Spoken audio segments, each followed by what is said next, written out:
വിഷയത്തിന്റെ പ്രസക്തി ഉൾക്കൊണ്ടുകൊണ്ട് സമയം കണ്ടെത്തി എത്തിച്ചേർന്ന നിങ്ങൾ എല്ലാവർക്കും ആദ്യമേ നന്ദി പറയുകയാണ്. ഈ സെഷൻ വിജയപ്രദവും വിജ്ഞാനപ്രദവുമായി തീരുവാൻ സർവേശ്വരൻ അനുഗ്രഹിക്കട്ടെ എന്ന പ്രാർത്ഥനയോടെ നമുക്ക് ആരംഭിക്കാം. വിജയിക്കുന്നവരെ ആഘോഷിക്കുന്ന ലോകത്താണ് നാം ജീവിക്കുന്നത്. പരാജിതരെ അവരുടെ പരിശ്രമങ്ങളെ, പരാജയ കാരണങ്ങളെ ഒന്നും ആരും കണ്ടെത്തുന്നില്ല. നിർഭാഗ്യവശാൽ പഠനത്തിലെ മികവും ഉയർന്ന മാർക്കും മാത്രം വിജയത്തിന്റെ മാനദണ്ഡമായിട്ട് കാണുന്ന ഈ ലോകത്ത് പരമ്പരാഗത പഠന രീതികളിൽ പഠിക്കാനാകാതെ, അതിൽ മികവ് പുലർത്താനാകാതെ പരാജയപ്പെട്ടു പോകുന്ന ഒരുപാട് കുഞ്ഞുങ്ങളുണ്ട്. അവരുടെ കണ്ണുനീരും ഒറ്റപ്പെടലും വേദനയും നിസ്സഹായാവസ്ഥയും ഒക്കെ ഉണ്ട്. അതിനോടൊപ്പം തന്നെ അവരുടെ അമ്മമാരുടെ, മാതാപിതാക്കളുടെ നിസ്സഹായതയും സങ്കടങ്ങളും സംഘർഷങ്ങളുമുണ്ട്. സ്വപ്നങ്ങൾ തകരുന്നതിന്റെ വേദന പറഞ്ഞറിയിക്കാവുന്നതല്ല. അങ്ങനെയുള്ളപ്പോൾ ഈ വിജയങ്ങളും വിജയികളെയും മാത്രമാണോ നമ്മൾ ആഘോഷിക്കേണ്ടത്? ആഘോഷിക്കപ്പെടേണ്ടത് തന്നെയാണ്, തർക്കമില്ല. എന്നാൽ പരാജിതരാകുന്നവരെ നാം എങ്ങനെ കൈകാര്യം ചെയ്യണം?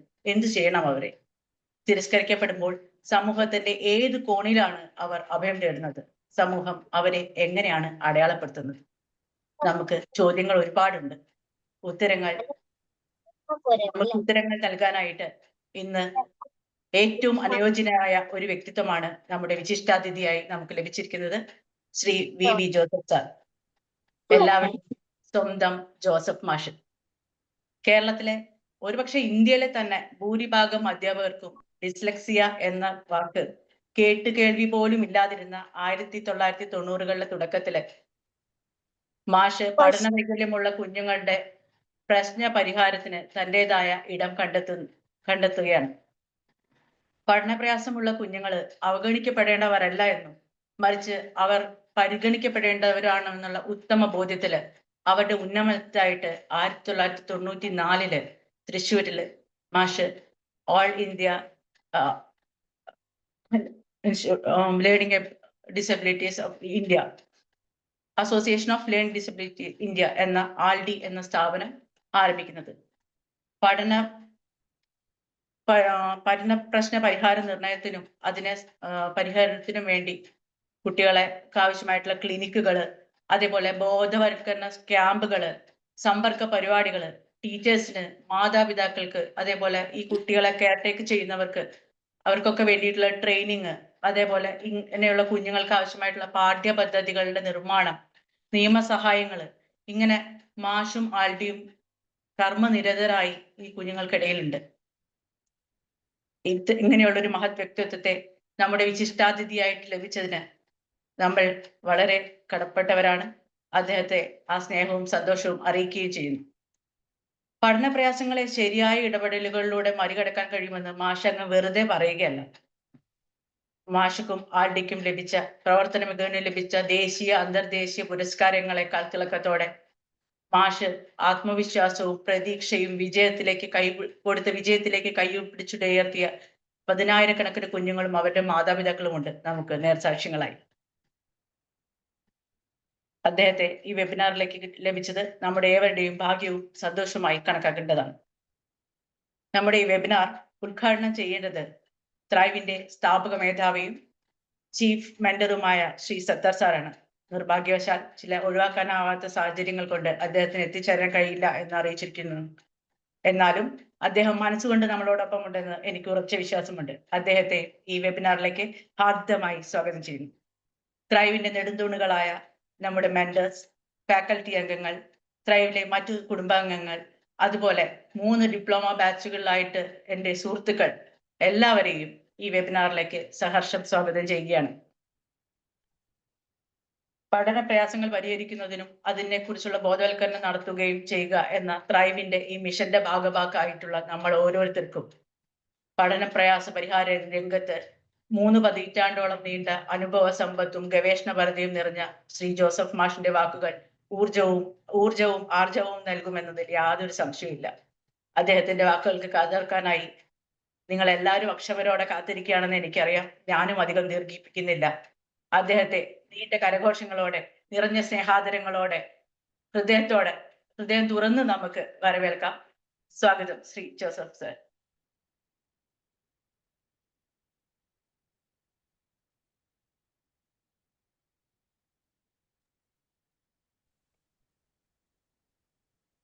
Thank you, Prida ma'am. എന്നെ കേൾക്കാമോ? കേൾക്കാം. Welcome sir. കാണാമോ? വീഡിയോ കാണുന്നില്ല. വീഡിയോ ഓണാണ്. ബ്ലാക്ക് ആയിട്ടാണ് നമുക്ക് കാണുന്നത്. ഓ, സർ ബാക്ക് ക്യാമറ വെച്ചിട്ടില്ലെന്ന് തോന്നുന്നു. ഇപ്പൊ ഓക്കെയാണ്. കാണാമോ? കാണാം, ഓക്കെയാണ്. ഓക്കെ. ഇന്ന് 90 പേര് ഇതിലുണ്ട് അല്ലേ? 89. എനിക്ക് നിങ്ങളുടെ ഓരോരുത്തരുടെയും ബാക്ക്ഗ്രൗണ്ട് എനിക്ക് അറിയില്ല. നമ്മൾ ആദ്യമായിട്ടായിരിക്കും പലരും കണ്ടുമുട്ടുന്നത്. ഇതിൽ ഒഫീഷ്യലായിട്ടുള്ള കുറച്ച് കാര്യങ്ങളുടെ ആവശ്യമില്ല എന്ന് എനിക്ക് തോന്നുന്നു. നിങ്ങൾക്ക് അറിയേണ്ട കാര്യങ്ങളാണ് ഞാൻ പറയേണ്ടത്. Okay, which language would be comfortable for U?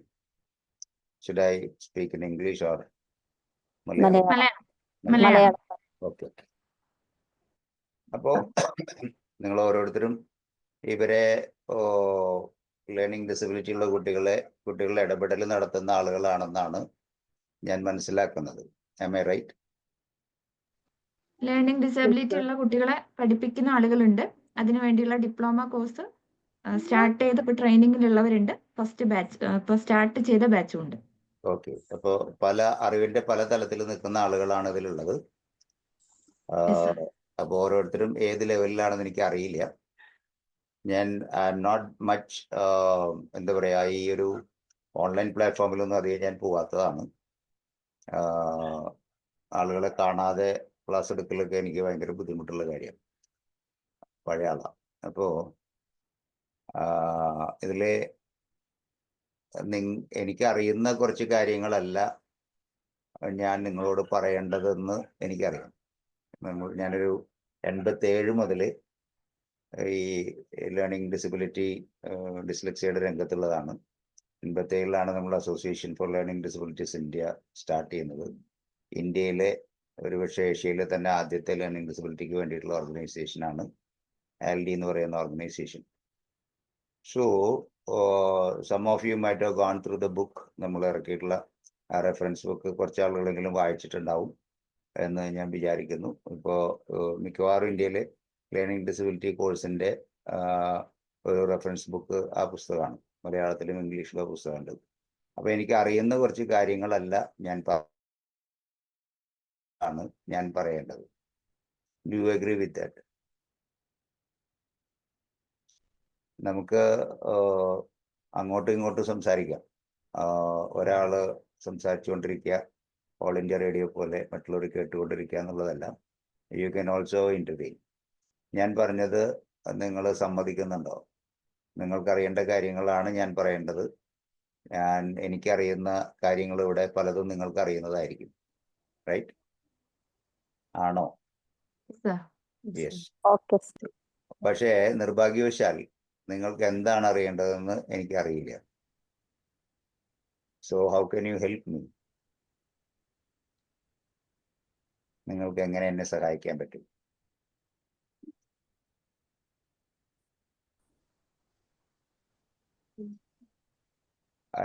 നിങ്ങൾ കുട്ടികളെ, പ്രത്യേകിച്ച് ബുദ്ധിമുട്ടുള്ള കുട്ടികളായിട്ട് ഇടപെടുന്ന ആളുകളല്ലേ. So can you answer this question? How can you help me? നമ്മുടെ മുമ്പിലിരിക്കുന്ന ഓരോ കുട്ടികളുടെയും കരച്ചിലതാണ്. If I cannot learn the way you teach me, will you teach me the way I can learn എന്നുള്ളതാണ്. അപ്പം ഞാനൊരു ഒരു സംശയം ചോദിച്ചതാണ്. How can I know? എനിക്ക് എങ്ങനെ അറിയാൻ പറ്റുക നിങ്ങൾക്ക് എന്താ അറിയേണ്ടതെന്ന്?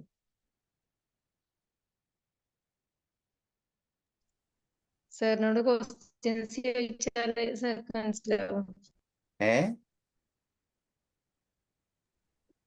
സാറിനോട് ഞങ്ങൾക്ക് അറിയേണ്ട കാര്യങ്ങൾ ക്വസ്റ്റ്യൻ ആയിട്ട് ചോദിച്ചാല് സാർ ചോദിക്കണം. You should ask. അപ്പൊ ഞാനിവിടെ നമ്മുടെ സബ്ജക്റ്റ് വളരെ റിലവൻ്റ് ആയ ചെറിയ സബ്ജക്റ്റാണ്, ടോപ്പിക്കാണ്. ഞാൻ അതിലേക്ക് വരുന്ന കാര്യങ്ങൾ നിങ്ങളോട് പറയാം.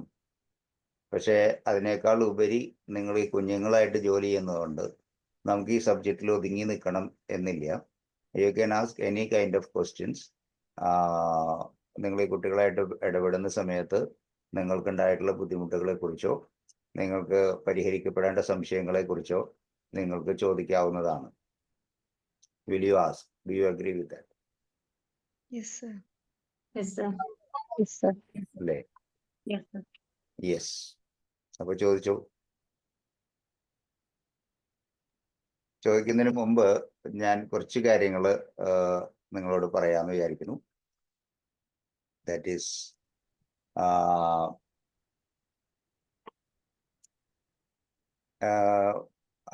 1994 നമ്മൾ ടോപ്പിക്കിലേക്ക് വരികയാണ്. 1994 നമ്മൾ 1247 ടീച്ചേഴ്സിൻ്റെ ഇടയിൽ ഒരു സ്റ്റഡി നടത്തി. ഓക്കെ.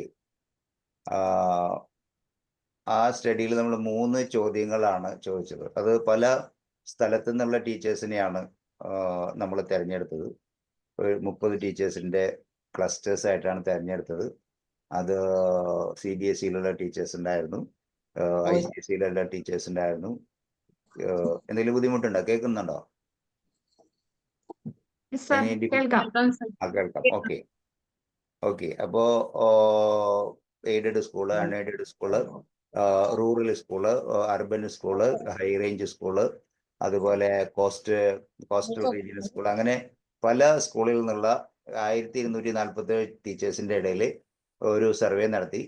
അതിൽ ആദ്യത്തെ 3 കുറേ ചോദ്യങ്ങളുണ്ടായിരുന്നു. നമുക്ക് റിലവൻ്റായ 3 ചോദ്യങ്ങളുണ്ട്. അതിൽ ഒന്നാമത്തെ ചോദ്യം നമ്മൾ അവരോട് ചോദിച്ചത് നിങ്ങളുടെ ക്ലാസ്സുകളിൽ പഠന പിന്നോക്കാവസ്ഥയിലുള്ള സ്കോളാസ്റ്റിക്കലി ബാക്ക്വേർഡ് ആയിട്ടുള്ള കുട്ടികളുണ്ടോ എന്നുള്ളതാണ്. Definitely the answer was yes.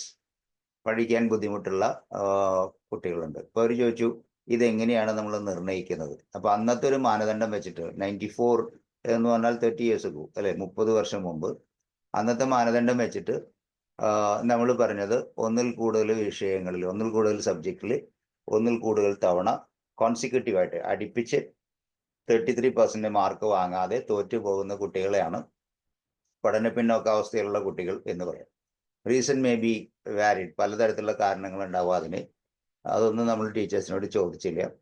അങ്ങനെയുള്ള കുട്ടികളുണ്ടോ? ഉണ്ടെങ്കിൽ എത്ര ശതമാനം കുട്ടികളുണ്ട്? ഒരു അറൗണ്ട് 30% കുട്ടികളുണ്ട്. അങ്ങനെയുള്ള കുട്ടികൾ അറൗണ്ട് 30% ഉണ്ടെന്ന് പറഞ്ഞു. അന്ന് 94 ഏകദേശം 15% കുട്ടികളാണ് 10ാം ക്ലാസ്സിൽ SSLC പാസ്സായിരുന്നത്. ഓക്കെ. അപ്പോൾ നിങ്ങൾക്കറിയാം വളരെ കുറച്ച്. പിന്നെ നമ്മൾ SSLC കൂടുതൽ കുട്ടികൾ പാസ്സാവാൻ തുടങ്ങിയത് നമ്മൾ പഠിപ്പിക്കുന്നതിൻ്റെ സ്റ്റാൻഡേർഡ് കൂട്ടിയിട്ടൊന്നുമല്ല, നമ്മൾ ജയിപ്പിക്കുന്നതിൻ്റെ അളവ് കൂട്ടിയിട്ട് പാസ്സാക്കിപ്പിച്ചതാണ്. അത് നമുക്ക് എല്ലാവർക്കും അറിയാം. അപ്പോൾ അതിൽ ലേണിംഗ് നമ്മൾ ചോദിച്ചത് ഇത്തരം കുട്ടികൾ 30% ഉള്ള കുട്ടികളുണ്ട്. അപ്പോൾ അവരോട് രണ്ടാമത്തെ ചോദ്യം ചോദിച്ചു, what do you do to help this children? അന്ന് അത് ഫിറ്റസ്റ്റ് സർവൈവ്സ് എന്ന് പറയുന്ന ഡാർവിൻ സിദ്ധാന്തമായിരുന്നു നമ്മുടെ വിദ്യാഭ്യാസ സമ്പ്രദായത്തിൽ. നമ്മൾ ഈ എലിമിനേഷൻ റൗണ്ടൊക്കെ കൊണ്ടുവന്നത് നമ്മുടെ സ്കൂൾ ടീച്ചേഴ്സാണെന്ന് പറയും. അതായത് 10ാം ക്ലാസ്സിൽ മാർക്ക് കിട്ടില്ല എന്ന് ഉറപ്പുള്ള കുട്ടികളെ 8ാം ക്ലാസ്സിലും 7ാം ക്ലാസ്സിലും 6ാം ക്ലാസ്സിലൊക്കെ വെച്ച് തോൽപ്പിക്കുന്ന പതിവാണ് ഉണ്ടായിരുന്നത്. അപ്പോൾ നമ്മൾ ചോദിച്ചു ഈ കുട്ടികളെ എങ്ങനെ ഹെൽപ്പ് ചെയ്യുന്നു? അപ്പോൾ നമ്മളോട് പറഞ്ഞത് പല ടീച്ചേഴ്സ് പല കാരണങ്ങൾ പറഞ്ഞു. ഞങ്ങൾക്ക് ട്രെയിനിങ് ഇല്ല, ചിലർ പറഞ്ഞു ഞങ്ങൾക്ക് സമയമില്ല, ചിലർ പറഞ്ഞു ഞങ്ങൾക്ക് അറിയില്ല, ചിലർ പറഞ്ഞു ഞങ്ങൾക്ക് കുട്ടികൾ കൂടുതലുണ്ട്, ചിലർ പറഞ്ഞു ഞങ്ങളുടെ സിലബസ് കുറേ കൂടുതലാണ്. They had given lot of explanations. പക്ഷേ അന്തസത്ത ഒന്നായിരുന്നു, ഞങ്ങൾ ഈ കുട്ടികളെ ഹെൽപ്പ് ചെയ്യുന്നില്ല. We are not helping this children. നന്നായി പഠിക്കുന്ന കുട്ടികളെ നമ്മൾ സപ്പോർട്ട് ചെയ്യുന്നവർ മുന്നോട്ട് പോകുന്നു. നേരത്തെ ആമുഖമായിട്ട് ടീച്ചർ പറഞ്ഞ പോലെ ജയിക്കുന്നവരുടെ ലോകമാണ് അന്നും ഇന്നുമൊക്കെ. അപ്പോൾ അവർ ജയിക്കുന്നവർ ജയിച്ചു പോകുന്നു, പഠിക്കുന്നവർ പഠിച്ചു പോകുന്നു, അല്ലാത്തവരവിടെ വീണ് പോകുന്നു, അവർ തോറ്റു പോകുന്നു, അത് കഴിഞ്ഞ് അവർ സ്കൂളിൽ നിന്ന് ഡ്രോപ്പ് ഔട്ടായി പോകുന്നു, അങ്ങനെയൊക്കെ അവർ പറഞ്ഞു. നമ്മൾ അപ്പോൾ ചോദ്യം 1, പഠന പിന്നോക്കാവസ്ഥയിലുള്ള കുട്ടികളുണ്ടോ? Answer yes, 30%. രണ്ടാമത്തെ question, do you do anything to help them? അതിന്റെ ഉത്തരം we are not in a position to help this children. പഠിക്കുന്ന കുട്ടികളെ തന്നെ നോക്കാൻ സമയമില്ല, പിന്നെയാണ് പഠിക്കാത്ത കുട്ടികളെ നോക്കുന്നത്. മൂന്നാമത്തെ ചോദ്യം നമ്മൾ ചോദിച്ചത്, did you ever here the word dyslexia? Dyslexia എന്ന വാക്ക് നിങ്ങൾ കേട്ടിട്ടുണ്ടോ? അന്ന് 100% ടീച്ചേഴ്സും പറഞ്ഞത് ഇല്ല, ഡിസ്ലെക്സിയ എന്ന വാക്ക് ഞങ്ങൾ കേട്ടിട്ടില്ല എന്ന് തന്നെയാണ്. ഈ 1247 ടീച്ചേഴ്സും അവരുടെ സർവേ റിപ്പോർട്ടിലെ ഡിസ്ലെക്സിയ എന്നുള്ള വാക്ക് കേട്ടിട്ടില്ല എന്നുള്ളത് തന്നെയാണ്. ഗൂഗിളോ അല്ലെങ്കിൽ ഇന്റർനെറ്റോ ഇത്രയും വ്യാപകമായിരുന്നില്ല. ഓക്കെ, മൊബൈൽ ഫോണൊന്നും ഇങ്ങനെ വന്നിട്ടുണ്ടായിരുന്നില്ല, നെറ്റൊന്നും അങ്ങനെ ആക്സസിബിൾ ആയിരുന്നില്ല, ഇമെയിൽ ഉണ്ടായിരുന്നില്ല, ആർക്കും അങ്ങനെ അപ്പം തന്നെ നോക്കാനൊന്നും പറ്റിയിരുന്നില്ല. അപ്പോൾ അവർ പറഞ്ഞത് ഇല്ല, ഞങ്ങൾ കേട്ടിട്ടില്ല എന്നുള്ളതാണ്. പക്ഷെ ഇന്ന് നമുക്കറിയാം, നമ്മുടെ ഒരു 10-30 വർഷത്തെ ഈ മേഖലയിലുള്ള ആളുകളുടെ കഠിനാധ്വാനം മൂലമൊക്കെ ഇന്ന് നമുക്കറിയാം എല്ലാവർക്കും ഡിസ്ലെക്സിയനെ കുറിച്ച് അറിയാം. ഡിസ്ലെക്സിയെ കുറിച്ച് അറിവ് കൂടിപ്പോയുള്ള കുഴപ്പമേ ഉള്ളൂ. എല്ലാ കുട്ടികളെയും കാണുമ്പോൾ ഡിസ്ലെക്സിക് ആണെന്ന് തോന്നി തുടങ്ങുന്ന ഒരു അവസ്ഥയിലേക്ക് മനുഷ്യൻ വന്നു. പലപ്പോഴും ഇവിടേക്ക് ക്ലിനിക്കിലേക്ക് കുട്ടികളെ കൊണ്ടുവരുമ്പോൾ പാരൻസ് തന്നെ അതിൻ്റെ ഡയഗ്നോസിസ് ഒക്കെ പറയും, ഇവന് ഓട്ടിസം ആണ്, ഇവന് ADHD ആണെന്നൊക്കെ പാരൻസ് തന്നെ പറയും. അറിവ് കൂടിപ്പോയി. ചില ലക്ഷണങ്ങൾ കാണുമ്പോൾ അതങ്ങ് ലേബൽ ചെയ്യാണ് കുട്ടികളെ. ചിലർ പറയും സ്ലോ ലേണേഴ്സ് ആണ് എൻ്റെ കുട്ടി. അവരുദ്ദേശിക്കുന്നത് എൻ്റെ കുട്ടി പഠിക്കാൻ സ്ലോ ആണെന്നാണ്. സ്ലോ ലേണർ എന്ന് പറഞ്ഞാൽ ശരിക്കും നമ്മൾ മനസ്സിലാക്കേണ്ടത് IQ കുറവുള്ള കുട്ടികളാണ്. അപ്പൊ അത് ഒരു അമ്മ കുട്ടിയെ സ്ലോ ലേണർ എന്ന് പറയുമ്പോൾ കുട്ടിയെ ശരിക്കും ബുദ്ധിയില്ലാത്ത കുട്ടി എന്നുള്ളത് ലേബൽ ചെയ്യാണ്. സ്ലോ ലേണറും സ്ലോയിൽ പഠിക്കുന്ന ആളും തമ്മിൽ യാതൊരു ബന്ധവുമില്ല. അത് നിങ്ങൾക്കൊക്കെ അറിയാം. Slow learner and the child who learn slowly are coming in different category. അപ്പോ ഇതായിരുന്നു 3 ഉത്തരങ്ങൾ. അപ്പൊ രണ്ടാമത്തെ ഒരു സർവേ നമ്മൾ അതിനോടനുബന്ധിച്ച് നടത്തിയതാണ് 1995. അത് നമ്മൾ നടത്തിയ സർവേ ടോട്ടൽ എഡ്യൂക്കേഷൻ പ്രോഗ്രാം എന്ന് പറയുന്ന ഒരു സർവേ ആയിരുന്നു. അത് നമ്മുടെ സർവശിക്ഷ അഭിയാന് മുമ്പ് ഇന്ത്യയിലെ ഒരു 10-15 ജില്ലകളിൽ നടത്തിയൊരു പഠനമാണ്. കേരളത്തിൽ അത് നടത്തിയത് തൃശ്ശൂരാണ്. തൃശ്ശൂർ അത് നടത്തിയത് ആൽഡി ആണ്. Aldi, Thrissur medical college, Thrissur ജില്ലാ ഭരണകൂടം, അങ്ങനെ കുറച്ച് വിദ്യാഭ്യാസ വകുപ്പ് എല്ലാവരും കൂടി ചേർന്നിട്ടാണ് ആ ഒരു സർവേ നടത്തിയത്. അപ്പോൾ അത് നമ്മൾ ടോട്ടൽ എഡ്യൂക്കേഷൻ പ്രോഗ്രാം എന്ന് പറഞ്ഞിട്ടുള്ളൊരു പരിപാടിയായിരുന്നു. അതിൽ സ്കൂളിൽ നിന്ന് കൊഴിഞ്ഞു പോയ, ഡ്രോപ്പ് ഔട്ടായ എല്ലാ കുട്ടികളെയും തിരിച്ചു കൊണ്ടുവരിക എന്നായിരുന്നു അതിൻ്റെ പദ്ധതി. നിങ്ങൾക്ക് ബോറടിക്കണ്ടോ?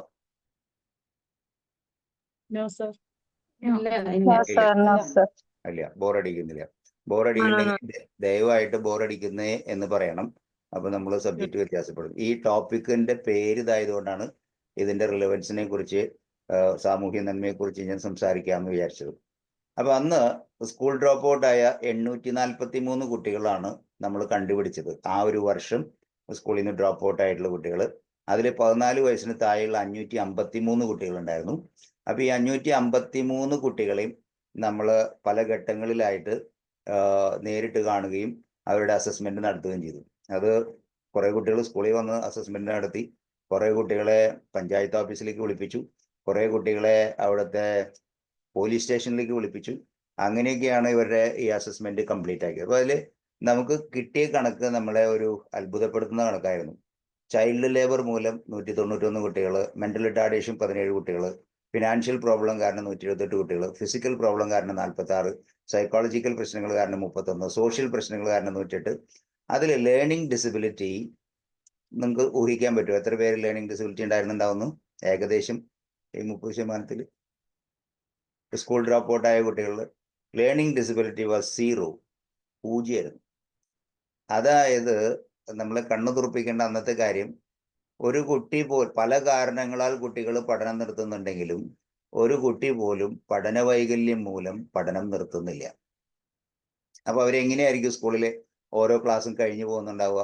ഇത്രമാത്രം അവബോധമൊന്നും ഇല്ലാത്ത കാലം, ഒരു ടീച്ചർ പോലും ഡിസ്ലെക്സിയ എന്നുള്ളതിനെ പറ്റി അറിയാത്ത കാലം, ഈ കുട്ടികളെ പലപ്പോഴും മടിയന്മാരും അതുപോലെ തന്നെ അനുസരണക്കേടുള്ളവരൊക്കെ ആയിട്ട് ചിത്രീകരിക്കപ്പെടുന്ന കാലം. അപ്പൊ എന്തുകൊണ്ട് എങ്ങനെയായിരിക്കും ഇവർ പോകുന്നുണ്ടാവും? എന്തായാലും ഒരു ക്ലാസ്സിൽ നിന്ന് അടുത്ത ക്ലാസ്സിലേക്ക് ഇവർ പോകുമ്പോൾ ഒരു പൂമാലയും പൊക്കിയും സ്വീകരണമായിട്ടൊന്നും പോകുന്നുണ്ടാവില്ല. അവിടെ ടീച്ചർമാരെ നിന്ന് പരിഹാസവും കുട്ടികളിൽ നിന്നുള്ള കളിയാക്കലും ഒരുപക്ഷെ ശിക്ഷയും മാതാപിതാക്കളുടെ ശാപവും ഒക്കെ ഏറ്റുവാങ്ങിയിട്ടായിരിക്കും അടുത്ത ക്ലാസ്സുകളിലേക്ക് ഈ കുട്ടികൾ പോകുന്നുണ്ടാവുക. അപ്പോൾ ഈ ടീച്ചേഴ്സിനോട് എന്ത് സംഭവിക്കുന്നു വെച്ചാൽ അവരുടെ ഊഹം ഈ കുട്ടികളൊക്കെ പഠനം നിർത്തി പോകുന്നുണ്ടാവും എന്നുള്ളതായിരുന്നു. പഠനം നിർത്തി പോകുന്ന കുട്ടികൾ ധാരാളം ഉണ്ട്. പക്ഷെ അവരിൽ ഒന്നും ലേണിംഗ് ഡിസബിലിറ്റി ഉള്ള കുട്ടികളില്ല. നിങ്ങൾ ജോലി ചെയ്യുന്ന മേഖലയിൽ നിങ്ങൾ മനസ്സിലാക്കേണ്ട കാര്യമാണ്, ഇവരെ ആ സംവിധാനത്തില് പരിക്കുകളോടെ മുന്നോട്ട് പോവാണ്. ഓക്കെ, അതിൽ അപ്പോൾ അത് ലേണിംഗ് ഡിസബിലിറ്റിയുടെ കഥ അങ്ങനെയാണ്. ഒരു കുട്ടി പോലും ലേണിംഗ് ഡിസബിലിറ്റി ഉള്ള കുട്ടിയില്ല.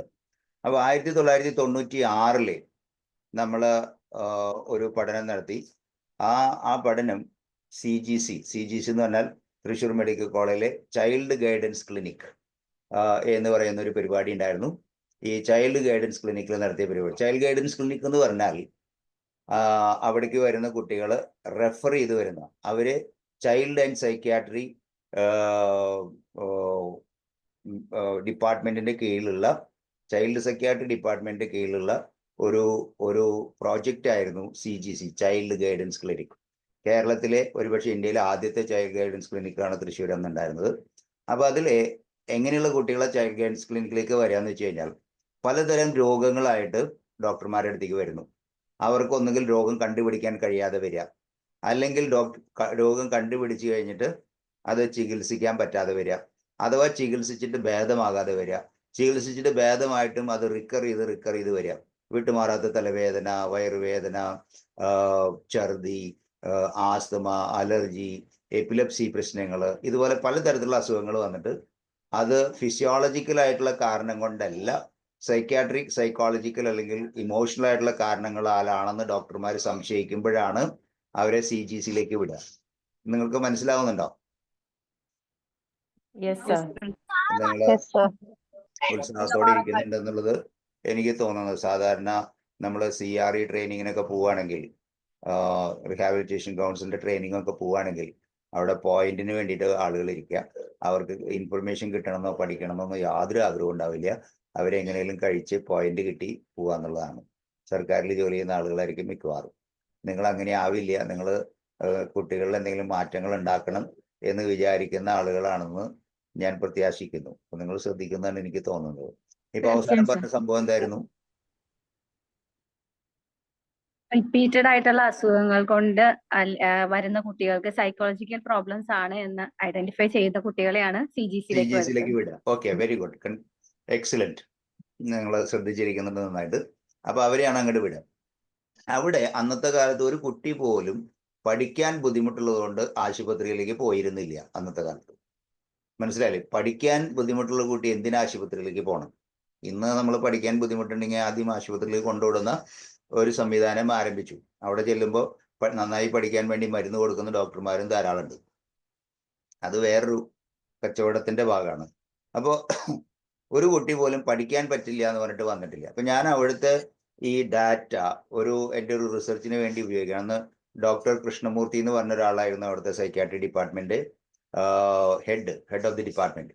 അപ്പൊ ഞാൻ അവിടുത്തെ ഡാറ്റ എടുത്ത് പരിശോധിക്കുന്ന സമയത്ത് ഞാനൊരു കാര്യം കണ്ടത് എന്താ വെച്ചാൽ, ഏറ്റവും കൂടുതൽ കുട്ടികൾ രജിസ്റ്റർ ചെയ്തിട്ടുള്ളത് ജൂൺ മാസത്തിലാണ്. രണ്ടാമത്തെ കാര്യം, ഏറ്റവും കൂടുതൽ എമർജൻസി രജിസ്ട്രേഷൻ വന്നിട്ടുള്ളത് തിങ്കളാഴ്ചകളിലാണ്. ഇപ്പൊ ജൂൺ മാസം തിങ്കളാഴ്ച. നിങ്ങൾക്ക് എന്തെങ്കിലും തോന്നുന്നുണ്ടോ? എന്തെങ്കിലും തലയിൽ കത്തുന്നുണ്ടോ? Do you have any? അപ്പോ അത് ആർക്കും തോന്നാവുന്ന ഒരു കാര്യമാണ്. അതെനിക്കും തോന്നി. അപ്പൊ ഞാൻ ഡോക്ടറെ ചെന്ന് കണ്ടു. ഞാൻ പറഞ്ഞു, ഇങ്ങനെ ഒരു പ്രത്യേകത കാണുന്നുണ്ട്. നമ്മൾ ഫിസിയോളജിക്കൽ അല്ലെങ്കിൽ പാത്തോളജിക്കൽ ആയിട്ടുള്ള കുട്ടികളെയാണ് കൊണ്ടുവരാറ്. പക്ഷെ ഇവർക്ക് ഇത് സ്കൂളായിട്ട് ബന്ധമുണ്ടോ എന്നൊരു സംശയം തോന്നുന്നു. ബിക്കോസ് ഈ ഡാറ്റ അതുപോലെയാണ് കാണിക്കുന്നത് എന്ന് പറഞ്ഞു. അപ്പോൾ ഡോക്ടർ അത് നോക്കിയിട്ട് പറഞ്ഞു, it's amazing, we will have A study on this. നമുക്കിതൊന്ന് വെറുതെ പറഞ്ഞാൽ പോരല്ലോ, നമുക്ക് അതിലൊന്ന് റിസർച്ച് ചെയ്തിട്ട് നമുക്ക് അതിനെപ്പറ്റി പറയാം എന്ന് പറഞ്ഞു. അങ്ങനെ വി ഹാവ് ടേക്കൺ റാൻഡംലി അവിടുന്ന് ഇവിടുന്നൊക്കെ ആയിട്ട് 200 കുട്ടികളെ എടുത്തു.